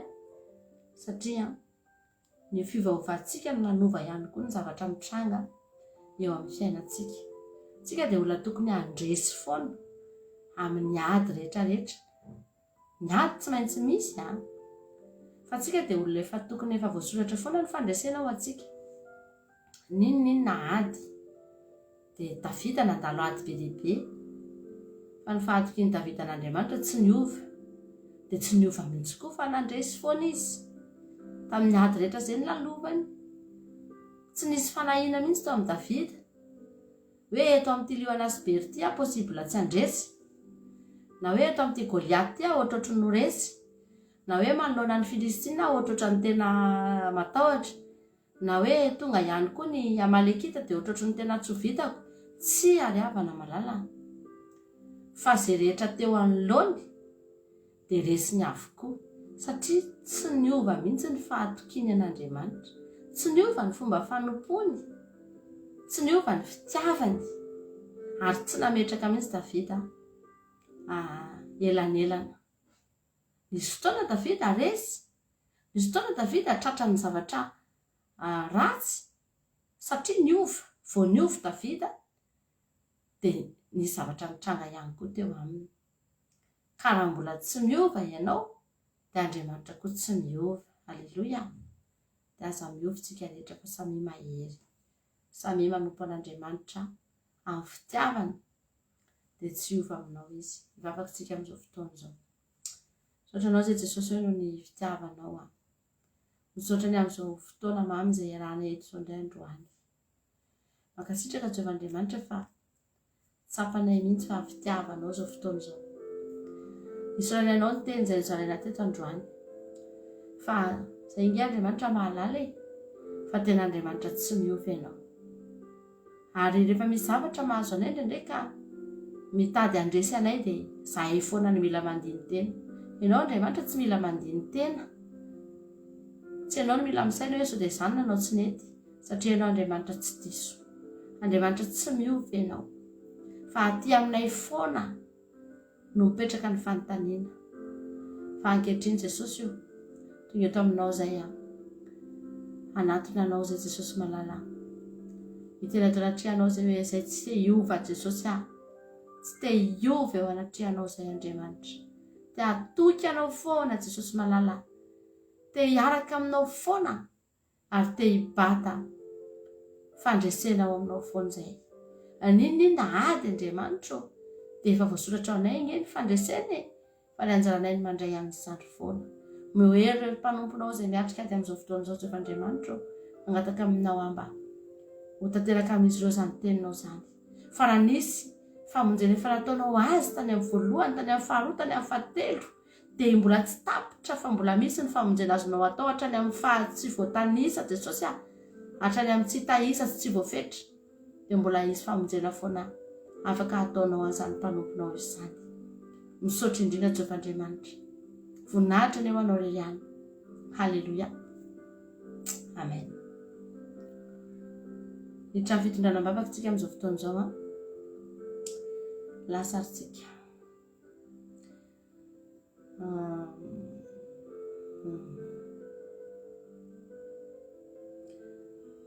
Fisaorana an'Andriamanitra moa no hita tonga voalohany ato afaka niatrika Pentekosta Somatsara, dia misaotra an'Andriamanitra ozy izy. Halleluia, amen. Tany tompo sika rehetra, tany tompo zoko mampionina nareo menakavy mankasitraka aloha fitondrana ambavaka dia mangataka vavaka azafady fa misy asa zay tiako ato io dia misy poste libre aminy zao fa marobe ny tonga nanao présentation tia hazo an'le poste.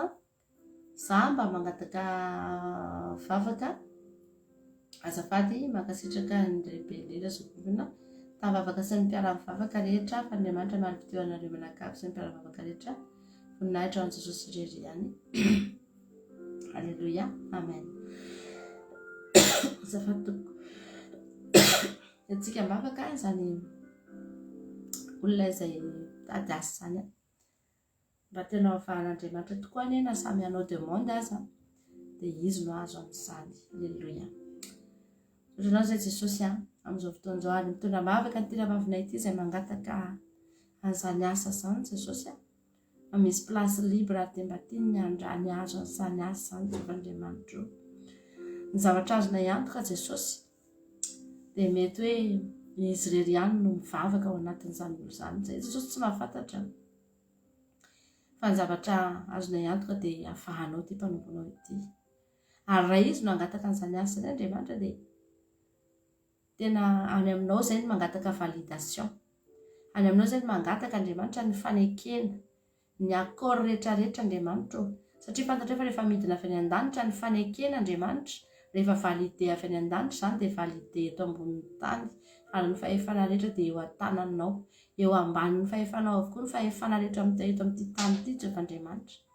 Mangataka aminao izay mba ho azo ny zandram-pavinay izany izany asa izany. Raha izany no iriny ahafahany manompo anao, ahafahany Andriamanitra tena mahita mihitsy ny fitahininao, dia angatahanay izany hidiny eo aminy Jesosy.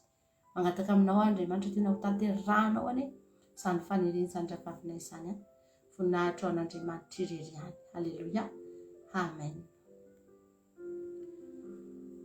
Amaky fijoroana vavolombelona ako izay lavalava kely izy ity, ezahana asa na ho voazava fa raha misy tsy ampy tsara ny fanazavana dia efa nangataka izy mba ho ampiko, fa tena feno be ny fony ny zaran'izany fijoroana vavolombelona izany eto amintsika androany, ary dia tena nanana faharetana mihitsy izy nanoratra amin'izany témoignage izany.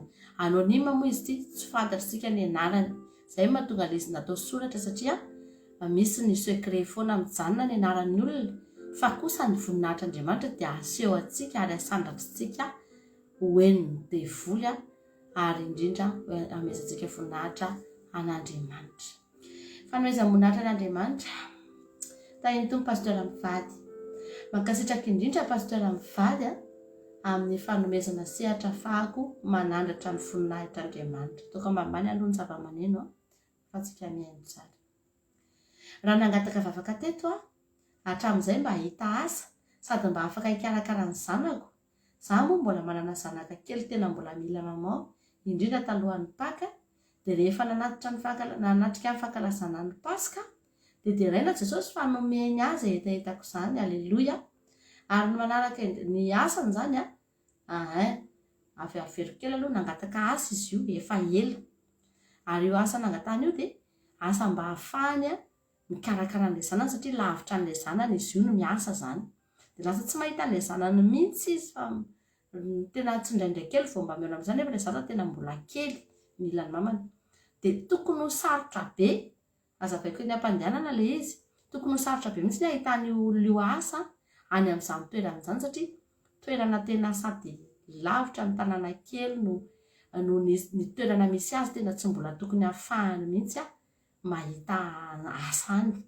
Ary efa nitady izy efa ela fa tsy mbola nahita. Fa rehefa tonga taty izy tamin'ny Pasika, nanatrika Pasika taty izy a dia nitondram-bavaka izy a ary nanino izy hoe aorianan'io Pasika io dia izy lalana misokatra dia nisokatra ny ranomasina mena nahita asa izy ry havana malala any amin'ny toerana izay akaikin'ny zanany a dia hiara hipetraka amin'izay izy mianaka. Tena hoe teraina Jesosy izany Andriamanitra rehefa manokatra lalana. Haleloia. Dia voninahitra an'Andriamanitra mbola mitoy ilay izy a asa ihany aritsika. Ary ny manaraka indrindra ijoroako vavolombelona izay niseho tamiko sabata maraina ary tena nanapahako hevitra androany dia handroso amin'ny fanompona an'Andriamanitra tanteraka fa resy lahatra fa ty ahy Jehovah Andriamanitra. Haleloia. Raha nandeha fiara fitateram-bahoaka any Zoma izay mariako fa tena milamina eny an-dalana tsy mba misy sakatsakana fa tamin'io Zoma ny fosamidio dia akory ny agagana fa nisy mpisava teny an-dalana ohatrany tsy ninona aho fa mbola resy ohatrany tsy naheno izy ngamba zany a fa mbola resy tory kay tena misava taratasy manam-pahefana niterako moa tsy mbola manana fa dia pasiport tsy misy ninina no ananako kanefa dia io ny savainy na CIN. Fa raha vao hitako ilay manam-pahefana dia Jesosy ny voahanjiko voalohany ary tena mbola nanam-potoana tsara niresahana tamin'i Jesosy dia voninahitra n'Andriamanitra fa tsy nisy olana sady tsy nisy olasaina akory ry zareo. Haleloia. Dia averiko an'Andriamanitra irery ihany terany laza ny voninahitra. Haleloia. Amen. Niteny moa izy hoe mety tsy voazavako tsara ozy izy fa mba hampio ao ozy izy a fa tena be dia be ny ao am-poko any amin'ny fifaliako.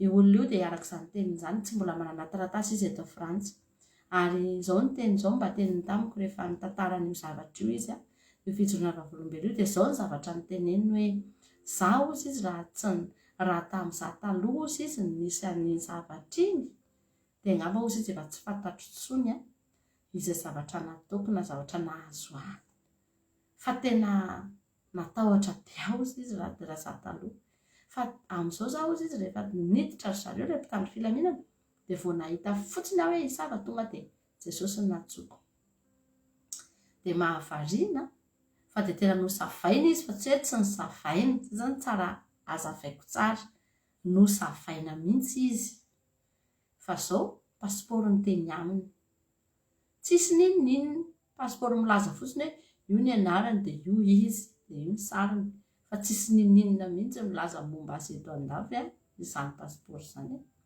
fa dia isaorana an'Andriamanitra ry havana fa dia nijeren'ilay mpitandro filaminana dia naveriny soma tsara. Haleloia.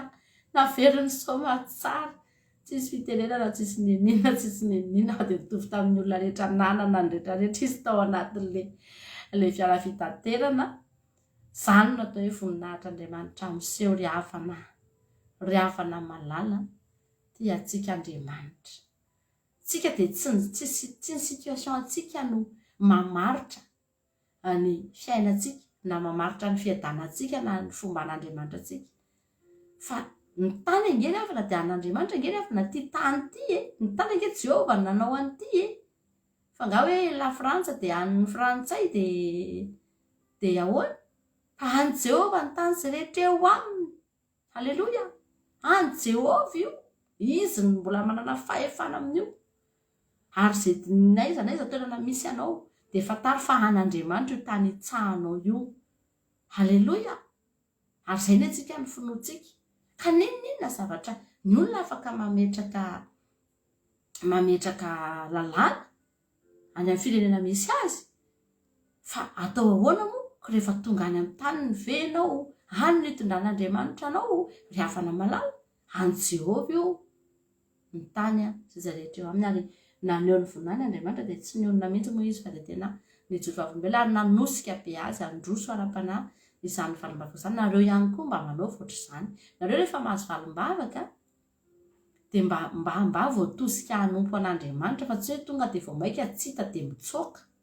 Be dia be ny raha manay valombavaka be tonga dia vao maika izy mitsoaka dia tsy hita dia tsy mitenina dia mijoro vavolombelona ara fa lasa misisisika satria matahotra ho tenenina hoe mandrosoa ara-panahy ianao dia mitsoaka. Fa izy ny azy ny fijorona vavolombelona dia nanosika azy androso. Zao ozy izy hanompo an'Andriamanitra, zao ozy izy tena inona tokony ataoko fa androso aleloia, satria fantatro izy fa tia Andriamanitra. Zany ny olona rehefa matsapa ny hafana ny fahasoavana ataon'Andriamanitra aminy. Ka za dia mitsotra anao ianao ny joro vavolombelona io hitanao ange fa vao maika indray ianao miteny androso. Zay ny valiny valombavaka azonao tamin'Andriamanitra dia ahita be lavitra noho izay ianao. Aleloia, ahita betsaka lavitra noho izay ianao fa mahereza fa mbola kely reny hitanao reny fa dia tahian Jesosy ianao. Saotra azy mijoro vavolombelona androany ary za mino fa mahery tsika rehetrarehetra izay mbola ao anatin'izany situation mety hoe sarotsarotra izany any amin'ny toerana misy anareo any dia aza kivy fa any Jehovah io tany hitsahanareo io voninahitra an'Andriamanitra. Mangataka vavy ka zoko mampina mba azo fahasalamana ny zanako lahany mata fa tsy salama hono izy sepitsepitra mankasitraka nera zoko mampina. Amen. Etsika mavaka izany zaza izany. Jesosy tona mbavaka nyty zanaka ty ravavina ity zay zay marary amin'izao fotoana izao any Madagasikara any. Sepitsepitra Jesosy malalo mangataka izay amin'ity androany ity. Jesosy tena ny tananao mihitsy no angatahako androany hikasika an'izany zaza zany Andriamanitra. Tanana maherinao hikasika an'izany zaza zany Jehovah Andriamanitra. Tsy eo ny tanany reniny hisafosafo azy. Tsy eo Andriamanitra ny fikarakarany reniny. Hikarakara dite, androso dite, anao fanafody sy ny sisa Jehovah Andriamanitra. Fa androany tena mangataka ny fahabangana rehetra androany dia feno Jesosy. Ianao no hikarakara azy amin'ny fomba tsy takatry ny saina amin'izao fotoana izao. Ianao Jehovah ny anjelinao hitoby amin'izany zaza izany. Ameno mibanga rehetra ianao hikarakara azy, ianao hitondra fanasitrana ho azy amin'ity alina ity Jehovah Andriamanitra. Mangataka aminao ho sitran'izany zaza zany ny fo maraina rapitso, miala miaraka amin'ny toromaso, miala miaraka amin'ny toromaso lalina izany aretin'izany amin'ny anaranao Jesosy malala. Misaotra indrindra Jesosy io. Aleloia. Amen. Tainy Jesosy pasteur Mianakavy, zafady za mba mangataka vavaka fa tatako marary ny ozatra rehetra mba azo fahasalamana tsara izy. Afaka koa ny rovo rehetra. Amen. Misaotra mitondra ambavaka. Jesosy malalo tonambavaka ny rain'ity ravavina ity zay amin'izao fotoana izao. Zany ray mpianakaviana zany izay marary Jesosy amin'ity androany ity. Marary avokoa ny ozatra, marary ny zavatra rehetra Jesosy misy rofy. Fa androany amin'ny tonambavaka Jehovah Andriamanitra, inona moa ny zava-mahagaga-tsainao atao Jesosy io? Inona ny tsainao atao fa tsy azo ferana ny herinao? Ary na lavitra na akaiky, na teninao any alavitra na teninao eo akaiky, dia nanasitrana ny olona rehetra izay nitady anao avokoa Jehovah Andriamanitra. Jesosy androany mangataka ny fanasitrananao hidina amin'izany ray mpianakaviana izany. Any amin'ny toerana tsy fantatro koa iray izany misy azy amin'izao fotoana izao fa za mangataka Jesosy malalo ianao no mahita ary hitondra fanasitranana ho azy ianao amin'ity alina ity. Misaotra indrindra Jesosy malalo. Haleluia. Amen. Tainy Jesosy ianareo mivady pasteur. Misaotra n'Andriamanitra lehibe fa dia tonga soamantsara ny tatako. Ny entana rehetra nafarana sy ny entana ihany koa dia tonga soa tsisy very. Haleluia. Ary dia nahavita nitondra fiara 7 heures. Haleluia. Voninahitra n'Andriamanitra. Tenena Jesosy ary dia mankasitraka nareo rehetra nitondram-bavaka. Jesosy ny amaly fitianareo tsirairay avy. Voninahitra ho azy irery ihany. Amen. Tonga soa dada. Dia arabaina. Dia bon séjour. Dia bisous mamy avy aty amin'ny andramoka izao. Dia tahian Jesosy isorantsika n'Andriamanitra fa fahanao nitondra fiara maharitra. Saorana Jesosy. Tahian Jesosy pasteur Mianakavy zoko mampionao hanolotra vavaka fisaorana n'Andriamanitra tamin'ny fahasoavana rehetra nomeny. Aleluia. indrindra fa tamin'ny fanahy masina resitsika tato teraina trano Jesosy. Aleluia, makasitraka soka. Amen. Ndry mahafinaritra be mihitsiny tena isaorantsika Andriamanitra tao anatin'ny Pentecoste izay niresitsika teo natsapitsika rehetra fa tena nandray hery ary nametraka tombo-kase Andriamanitra veriko foana zay nametraka ny tombo-kasehany Andriamanitra tamin'iny Pentecoste iny. Zay natonga antsika tena tafiditra be daholo satria tena nisy hery noraisitsika mihitsy tao anatin'iny. Dia makasitraka anao amin'izany fifaliana mbola mitohy hatramin'izao zany ary toy mandrakizay anie zany. Tain'i Jesosy pasteur Menakavy makasitraka indrindra ny amin'ny fitondranam-bavaka amin'ny talata iny fa tafaboaka tsara sady navita Pentecoste tsara dalaina Jesosy. Aleluia, mitombohitra soky malala mampionina amaly fity ianao Jesosy. Amen. Aleluia, mahafinaritra be voakasika daholo nareo tamin'ny Pentecoste dalaina Jesosy. Tain'i Jesosy pasteur Mivady mangatapavaka ho an'ny namako izay hanao oral na brevet rapitso mba ho vita soma tsara. Mangatapavaka koa aho mba ho voatarika ao amin'ny Jesosy izy. Dia mbola makasitraka zoky mampiona ahafahan'olona tena hitondram-bavaka Jesosy any amaly fity ianao. Amen. Etsika mbavaka ary zany olona hanao oral na brevet zany mba ho vita soma tsara hony rapitso. Jesosy malalo mitondram-bavaka n'ity zaza ity zay hanao examen rapitso efa Andriamanitra entiny ambavaka Jesosy izy amin'izao fotoana izao noho ny amin'ity zanakao izay mahatsiaro azy ity Jesosy any izy mety tsy mahatsiaro an'izany vavaka izany akory hanao examen rapitso. Tsy fantatra izay mety fanomanana ataony any Jesosy mianatra tsara, mianatra lesona matory tsara sy ny sisa fa mety tsy ao anatin'izay izany hoe andeha hivavaka izany ka andeha hangataka ny fanamasina hiasa fa izay kosa entiny mangataka Jesosy malala. Misy olo tena azy izay androany mangataka ny farainao masina mba hiasa ao anatin'izany olona izany ianao Jesosy io ampitadidy azy ny zavatra rehetra tompo. Tena hoe amin'ny anaranao Jesosy dia tonononay ny fahafahana ho an'izany zaza izany androany. Tonononay amin'ny anaranao Jesosy ny fahafahana. Aleluia. Ary tsy hamerina brevet zany zaza izany fa ho afaka soma tsara amin'ny anaranao Jesosy voninahitra ho anao reriany. Aleluia. Amen. Tain'i Jesosy pasteur Menakavy mangataka vavaka raha vavy mampiona mba ho an'ny zanako Fabio hanao examen brevet rapitso. Voateniko ilay anarana tsy manina satria hanao examen izy.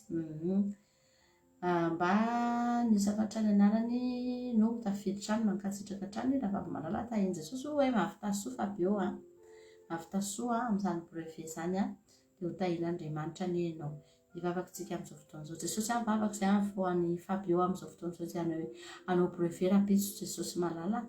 Mangataka aminao izay Andriamanitra mba ho tahinao anie izy amin'izany fanadinana izay ataony izany Jesosy.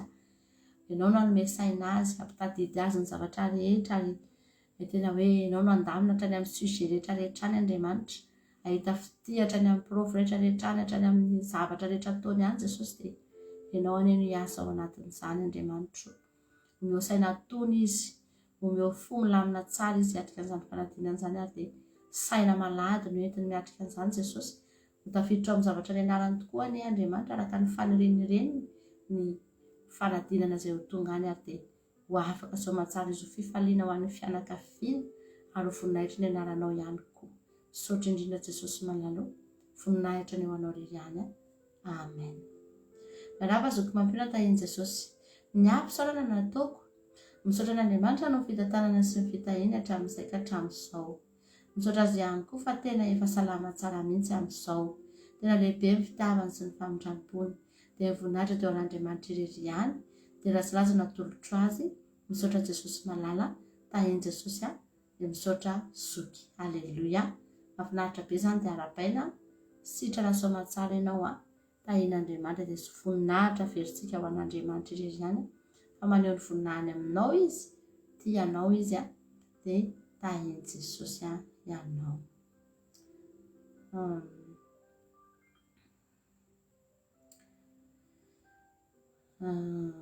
Zafady kely aloha milavalava ilay message. Miarahaba pasteur sy vavy mampionina tena tsy voatantarako ilay olana tsy maninona fa tena tsy voatantarako ilay olana momba ny hevinantoko fa misy olana kosa nefa fa namaly vavaka Andriamanitra. Aleluia. Amen. Aleluia. Mbola tsy voatantarako kory dia efa mivaly ny vavaka. Saorantsika Jesosy amin'izany. Afaka fisaorana no angatahako.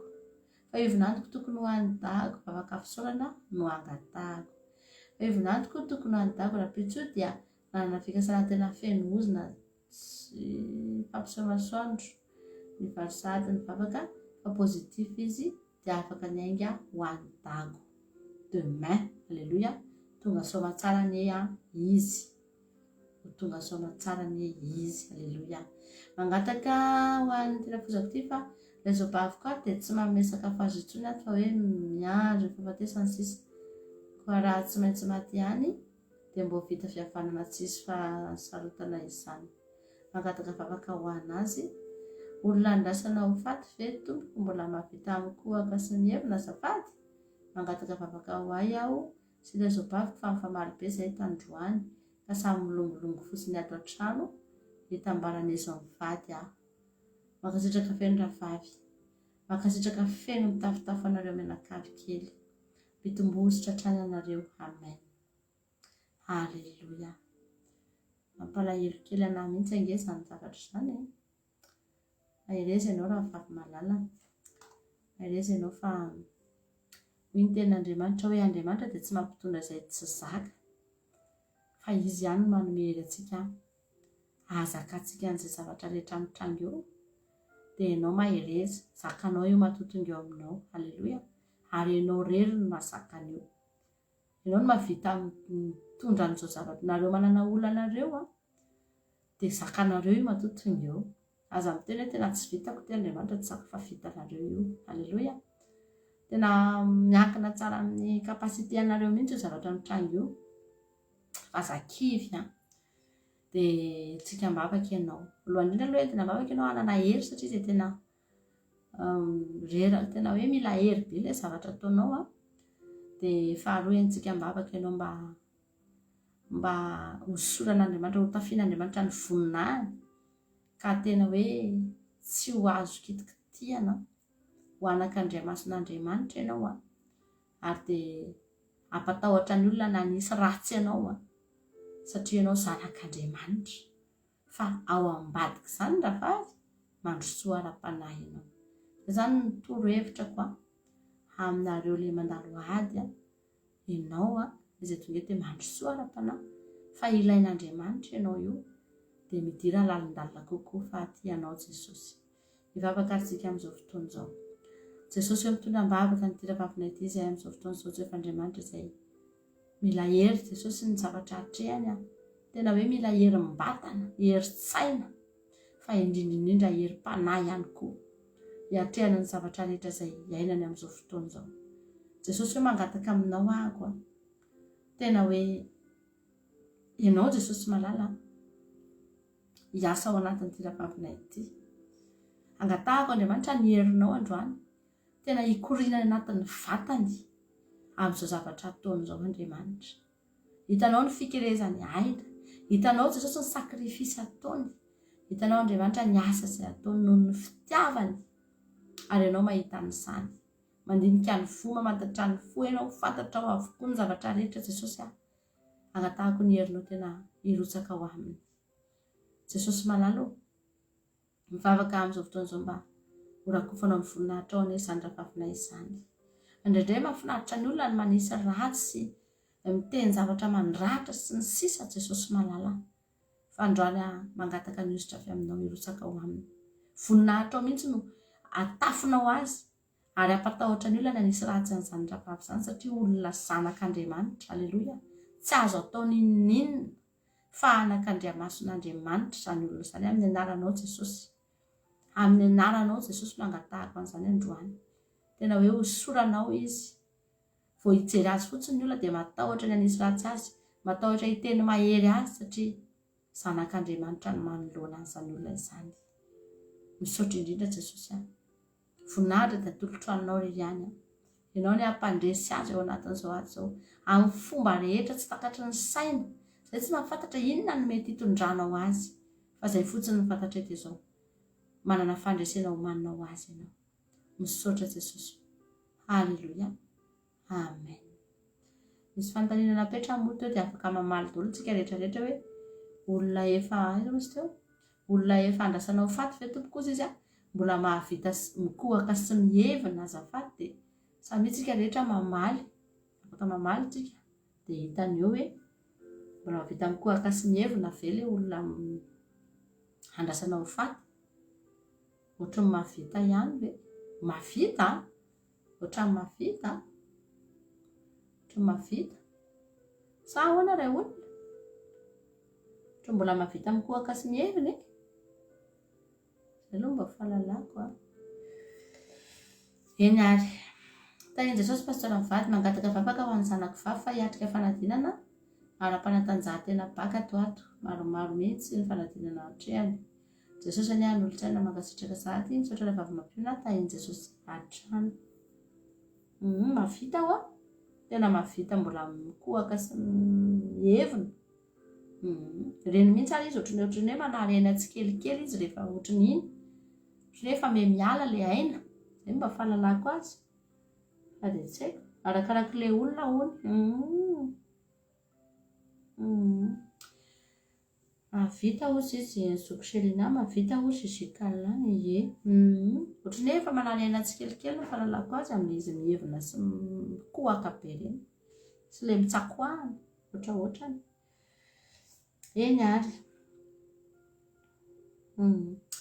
Jesosy manalo mitondra-bavaka izay amin'izao fotoan'izao ny zanaka ty ravavina ity izay hiatrika fanadinana maromaro anisan'izany Jesosy ny fanadinana ara-panatanjahantena baka rapitso Jesosy ataony atoato Jesosy malalo entiny am-bavaka omeo azy ny hery ny tanjaka ny fahasalamana entiny miatrika an'izany Andriamanitra dia azahoany nôty tsara ny zany fanadinana ataony zany jereo ihany koa ny examen rehetra izay ataony ny baka Jesosy ianao any hitantana azy ao anatin'izany ary omba azy tanteraka mihitsy ianao Andriamanitra tena omba azy amin'ny zavatra rehetra ianao anome fahasalamana azy ianao anolotsaina azy ianao anomana azy amin'ny zavatra rehetra ianao Jesosy malala mangataka aminao zay mba ho anisan'ny olona ho voasoratra ho any amin'ny ho afaka izany olona izay entina ambavaka izany Jesosy satria zanaky ny mpanomponao ary angatahanay mihitsy ny fandresena olohany fa tsy ho raminy ambony fa tsy ho ambany ary teo anisan'ny olona ho afaka fanadinana bakalorea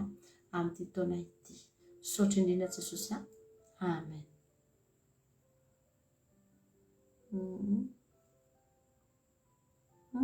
mety mbola ho salama zany izy raha hoe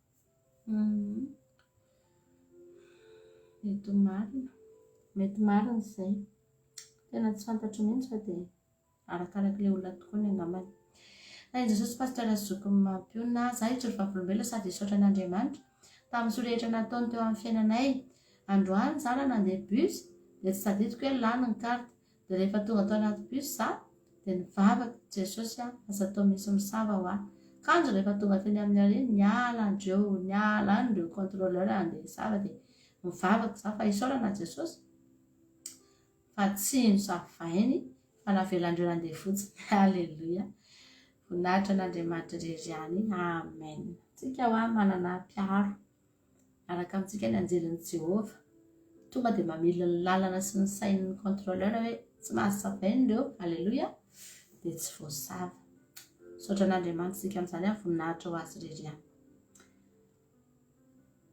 azafady mbola misy adiniko mangataka vavaka za azafady fa manao examen zanako rapitso izy nefa kinga saina fa somary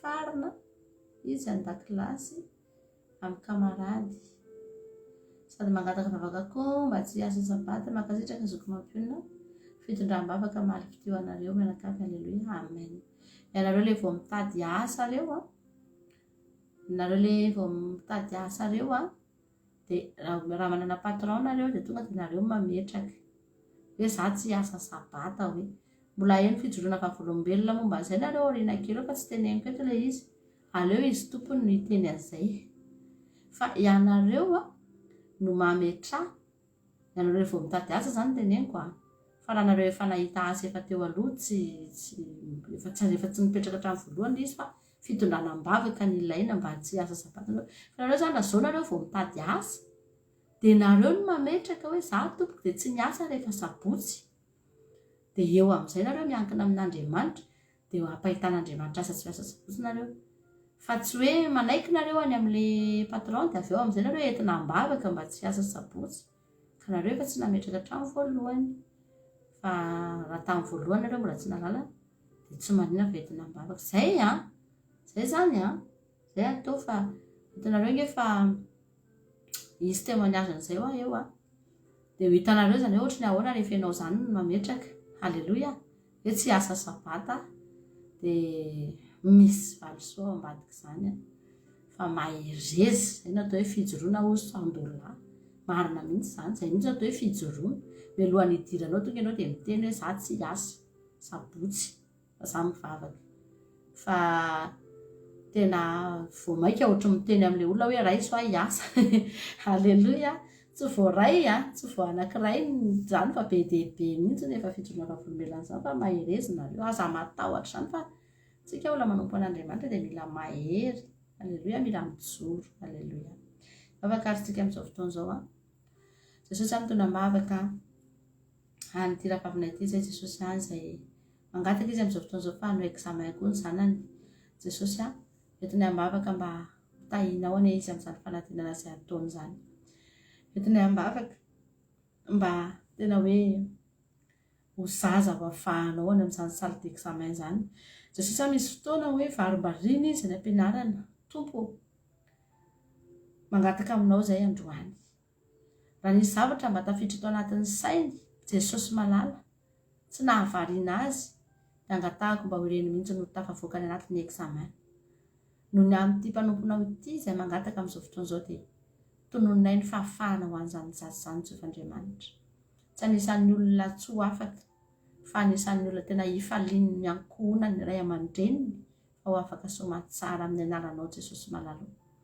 voninahitra ny eo anao rery any misaotra indrindra entina ambavaka ihany koa Andriamanitra mba tsy hiasa sabaty izany olona izany entina hitanatrehanao Jesosy tanao ny etaentana ao anatin'ny fony te hanompo anao te hitsahatra dia ianao any andamina n'izany programa rehetrarehetra izany fa betsaka nefa nalaminao teto Andriamanitra ianao ny tompon'izany andro zany ary ianao no mandamina ny zavatra rehetra misaotra indrindra Jesosy voninahitra ny eo anao rery any halleloia amen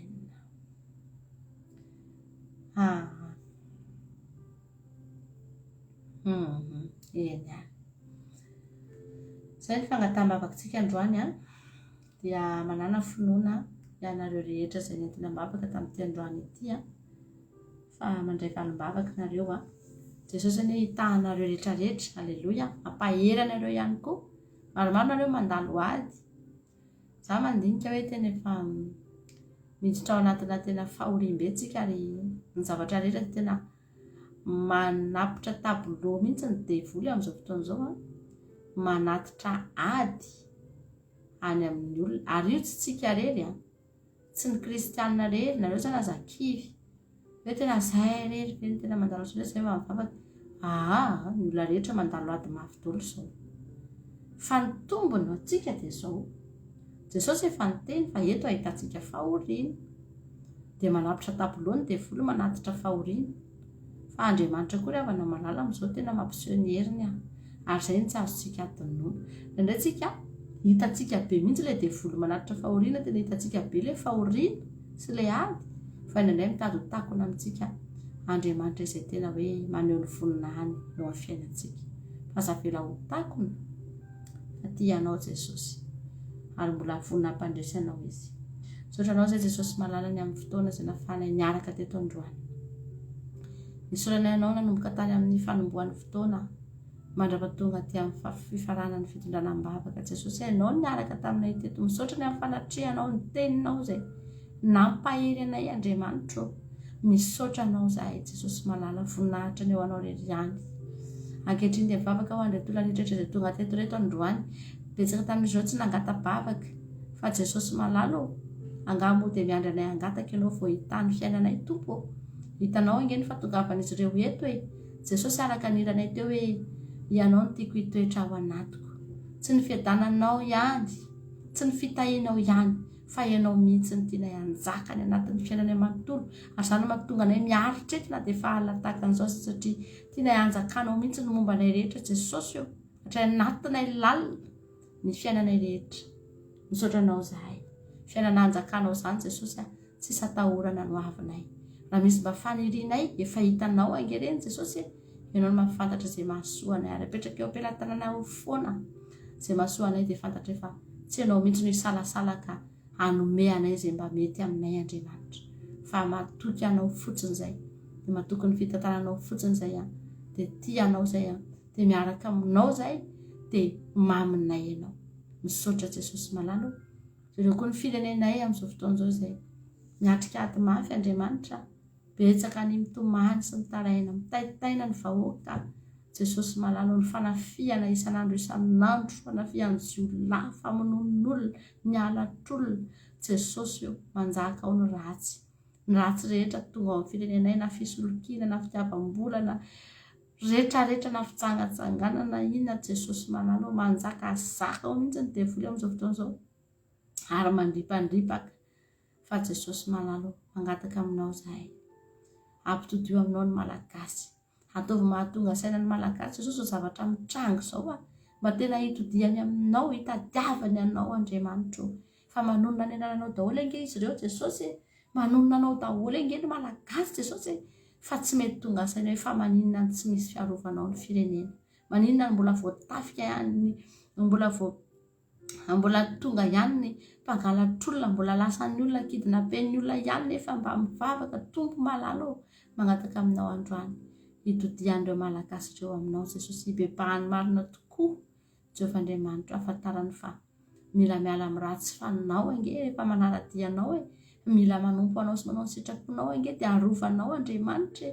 Mangataka aminao izay mba tsy ho alohan'ny vavanao ny malagasy, fa mbola amindranao foana Jesosy, ahotehirizinao foana Jesosy malala ny fitiavanao an'izy ireo, ampahareto amin'izy ireo ny famindramponao, ampahareto aminay ny famindramponao Jehovah Andriamanitra. Izy ireo mpanompon'Andriamanitra marobe Jesosy, azavelanao lavo ny fitiavam-bola, ny fitiavan-karena, ny fanompona ny mamona Jesosy, zany ny mahalavo ny mpanompon'Andriamanitra maro, ka lasa tonga mivily lalana, mitory zavatra tsy marina ny olona, lasa mitory vola makarena foana, mampitodika ny olona amin'ity zao tontolo izao ity, fa tsy mampitodika ny olona ho amin'ny fibebahana marina. Jesosy malalo, mangataka aminao androany, angatahako mihitsy ny fananao masina hirotsaka ao anatin'izy ireny, ampitodika ny sain'izy ireny ary amilany sain'izy ireny mba ho tonga amin'ny fibebahana marina tokoa, ary ampibebaka ny olona ao Jesosy, ampibebaka ny malagasy Jesosy, ampitodika ny malagasy aminao, ampiala amin'ny fahotana. Izany no tokony ho dradradradraina isan'andro isan'andro, na any amin'ny télé evangelika, na any amin'ny radio evangelika Jesosy malala, ny amin'ny toerana rehetra ny andalam-be Jesosy, tsy misy afa-tsy fialana amin'ny fahotana ny tokony ho dradradradraina isan'andro amin'ny olona, satria izany ny fahaolana tsara indrindra, izany no ahafahanao miasa ao anatin'ny firenenay Jesosy. Mangataka aminao mba ho tonga ao Madagasikara izany fifohazam-panahy izany, mbola tsy tara Jesosy malala, raha izao ny malagasy no mifoha, mbola tsy tara, satria mbola tsy tonga ny farany, mbola misy fanantenana ho an'izay velona ho ianao. Misaotra indrindra tompo malala, misaotra ny amin'ny fiarahanay teto androany, voninahitra dia atolotra ho anao irery ihany tamin'ireo falimbavaka maro izay noraisina teto Jesosy malala, tena hoe falo ny fonay mandrehana ireo fijoroana mpavolombelona ireo Jehovah Andriamanitra. Ianao no niasa tao anatin'izany, tany ambadika tany ange Jesosy, ianao no nitahindreo mpanomponao ireo. Misaotra indrindra, averinay ho anao avokoa ny dera, ny haja, ny saotra, ny voninahitra rehetra tamin'izay rehetra voalaza teto. Misaotra Jesosy. Halleluja. Amen. Eny ary izay ny fotoanantsika teto androany, ampizondrantsika miaraka eto ao anatin'ny takariva mahafinaritra isika amin'ny 3 ora tolakandro ora eto Europa.